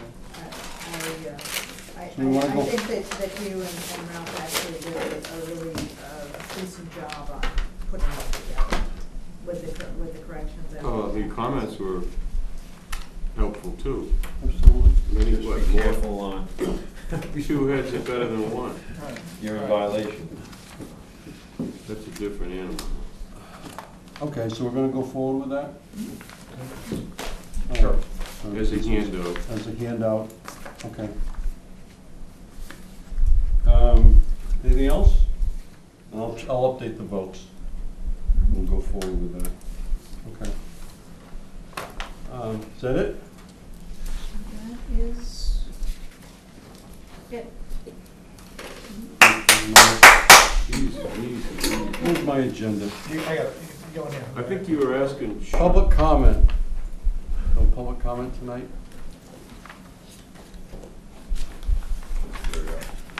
Done? Yeah. Okay. I have a question. Yes. Comment? Okay. So the planning board's position is that it submitted an article to allow cultivation, retail and some tax. But Yes. yet the planning board also voted to support the citizens petition to ban said marijuana. Yes. Because all three of them have to go to the ballot. Any of them could fail. So if we support the ban, and town meeting supports the ban, But it has to go to the ballot. And if it fails at the If ball, it fails at the ballot, we have no We wanna have zoning. then we have no protection for No any protection. zone. Because the ban has 4 more steps, I know that. Right. Yeah. if the ban doesn't pass at the ballot, Here's what the hope is. But if the that ban doesn't pass at town meeting, if the planning board. If it fails at town If meeting, the planning board believes that we should have cultivation and retail and the tax. no, we believe believe we it should zone it. We believe we should zone it if it's We believe allowed. it should be zoned, If allowed. if it's So allowed. you put in the zoning because the Belt and town had suspenders. said way back when, 50 to 49, whatever, Yeah. they supported it. So you said we need to create some zoning for it. That's all We right. have an adult entertainment complex, and we don't want an adult entertainment area, right? So we did our job. We didn't do it because we Well, wanted just speak for adult yourself entertainment. on that. I don't No, think we- my point is, we didn't zone it because, you know what? We really want some adult entertainment in the planned business district, right? Well, that's the whole thing. They couldn't have, we've said this any number of times in videos, they couldn't have made this any more confusing if they tried. Oh, no. It's. So they can create articles and putting them No, in not 18 the different places and the help state. out. State. Oh, the state's not doing the job. The state regulations are brutal. I mean, they're brutal to understand. They took a ballot question and they created all of this different stuff and delivery and Yeah, they mixed just opened use one. and, it's unbelievable. They just opened the first retail one in Mashpee, Next to the adult entertainment center. You can't open on July. or it used to be. Allegedly. I wouldn't know. They approved two up north too. Yeah. Okay. So, that's why we're supporting the band, but you need the backup. Belt and suspenders. We gonna have a meeting next time, or is that gonna get continued? Yeah, next time, the cell tower, wireless tower is continued to when, Mrs. Davis? The cell tower is continued to June. June 20th. And so, the site plan mixed use was continued to the next one, to the May 23rd. Correct. Okay. Okay, that's cool. Okay. Around the table. Anyone have anything? I was concerned, I'm not sure if it's appropriate to bring it up now or at some other point. I was concerned about the town manager note about. Open meeting law. Open meeting law. They seem pretty clear. What was that? They seem pretty clear. You can't have a discussion with all of us on an email. Right, so does that mean that if something comes around and we want to make changes, we shouldn't make a change? No, in you the should send it to email? just Sean. Yeah, I think it's. Sean, you You send it to Sean. And they can distribute it. And then at the next Yeah, meeting, can't be we'll all bouncing review. it That's how it right works. You shouldn't say, this is my opinion, I think this. That was his point. He was pretty clear on that. But you confirm. So if something comes, I just want to be clear, if something comes around Yes. and, what do you think of this? And I say, well, I think. No one should ask that question. No one Right. should ask that question. And you But shouldn't send it respond to Sean. anything like Nobody responds to all those. Basically, you shouldn't hit reply all, just reply to. like, Nobody Jan or responds to Sean. So if you reply all, you're essentially, the board is having a quorum without posting it. Right. All right. Ralph and I talked a little about this. It's kind of awkward. It precludes us from using the emails and the. Well, you It just have to read them all. does restrict us, but You have to read I them all in. understand why. Well, you were saying you thought that since it went to the town survey, that it's a public It document. does become a public document, And, yeah. and the other thing is, none of what we did influenced the vote. All we were doing was discussing, putting together an informational package Right. that explains something, so tell me, there's nothing in there that says, vote for We didn't this. take a We position. didn't take a position in anything in there. Right, well, I just wanted. Yeah, no, I thought it was confusing as I well. wanted to be clear, on, I don't have a problem with then looking at something and then saying, okay, I'm gonna do this, and I'll just send it right to Sean. Yeah. I'll You bring can it to copy the Jen. next meeting. Sean or When you Jen. say Sean, we mean copy Jen. All right. Anyone else have anything? I got one. You go ahead. You guys good? You can take my turn. Can we get iPads or something? You see it costs us $7 each? I've asked a half a dozen So that was times. $65 for all of us to get our. They already paperwork. approved too much of a budget on the. No, safety but committee. I want my another point thing is, on there. my point is, it was $65 for this meeting. Let's do it. All For right. this one meeting. It's a quarter of an Just iPad. go with it. Just go if you It want. doesn't even have to be an iPad. Tell me what to do. Get the cheap Samsung ones. Don't tell me what to do. No, then I all just of our calm stuff. down. You All calm the down. stuff you'll need to. Stop asking about going. Just go. I said, You wanna listen, go, go. I don't have to go. If I have to go, I get up and go. Go ahead. All right. That's all I'm saying. Anyone else have anything? You have anything else? I don't. I have something. Town meeting is next Tuesday night, we usually all sit together down the bottom.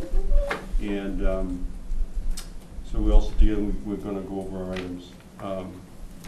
At the next meeting we have, which is the first after annual town meeting, the board will consider who serves as chairman and clerk for the next year, reorganization. I've had the privilege of being chairman of this board for a number of years, and have very much appreciated the support and confidence of this board, and past boards have had in me to represent the board. It is, however, time for another member to serve in this position. And so I'm mentioning this now to give you time to consider who you would like to serve as chairman of the board going forward. I know all of you here will do a great job in this position. So I'm just giving you a little notice that I'm not going to do this anymore. So, thank you. Thank you for being chairman for a number of Oh, I'm still going to be on the board. Because I'm not leaving. Just moving over. Just moving over. Just taking another chair, that's all. Right when they found your gavel. You wanna be clerk? What? You did that for 2 years, right when they found Robbie, your how you gavel. feeling? You wanna be chairman? You wanna be clerk? Appreciate the advance A heads notice. up. Yes. Anyone else have anything? We can nominate the clerk. Can you step out for a few minutes? We don't have to make this decision tonight. No, that's why I'm saying. Yeah. Be prepared. Okay. He's still.